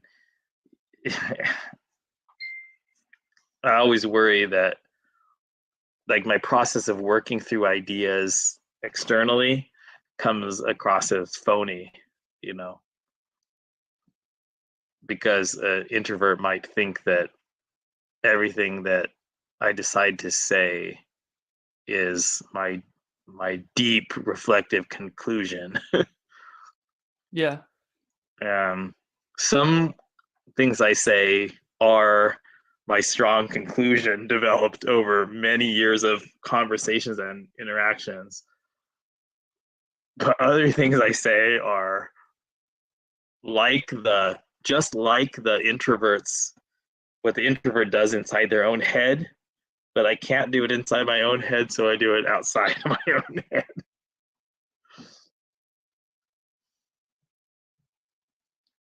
And I'm not trying to be like phony about it. That's just the way that I think through things. for sure. Makes for good conversation for sure. But yeah, we're almost at 4 hours now, so I think we should probably end the stream and call it.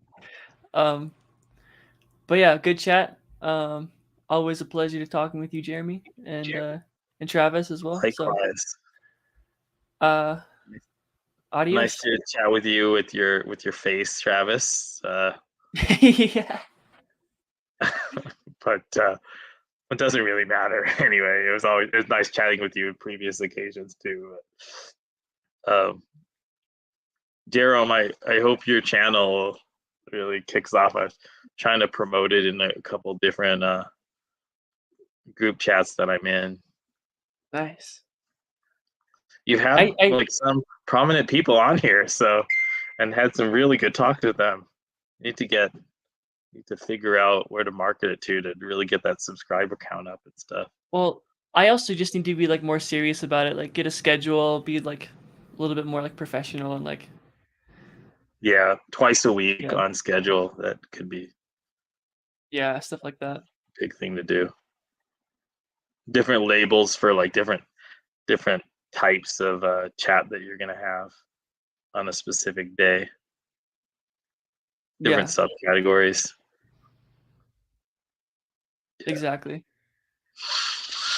All right, I'm ending the stream. All right. Okay.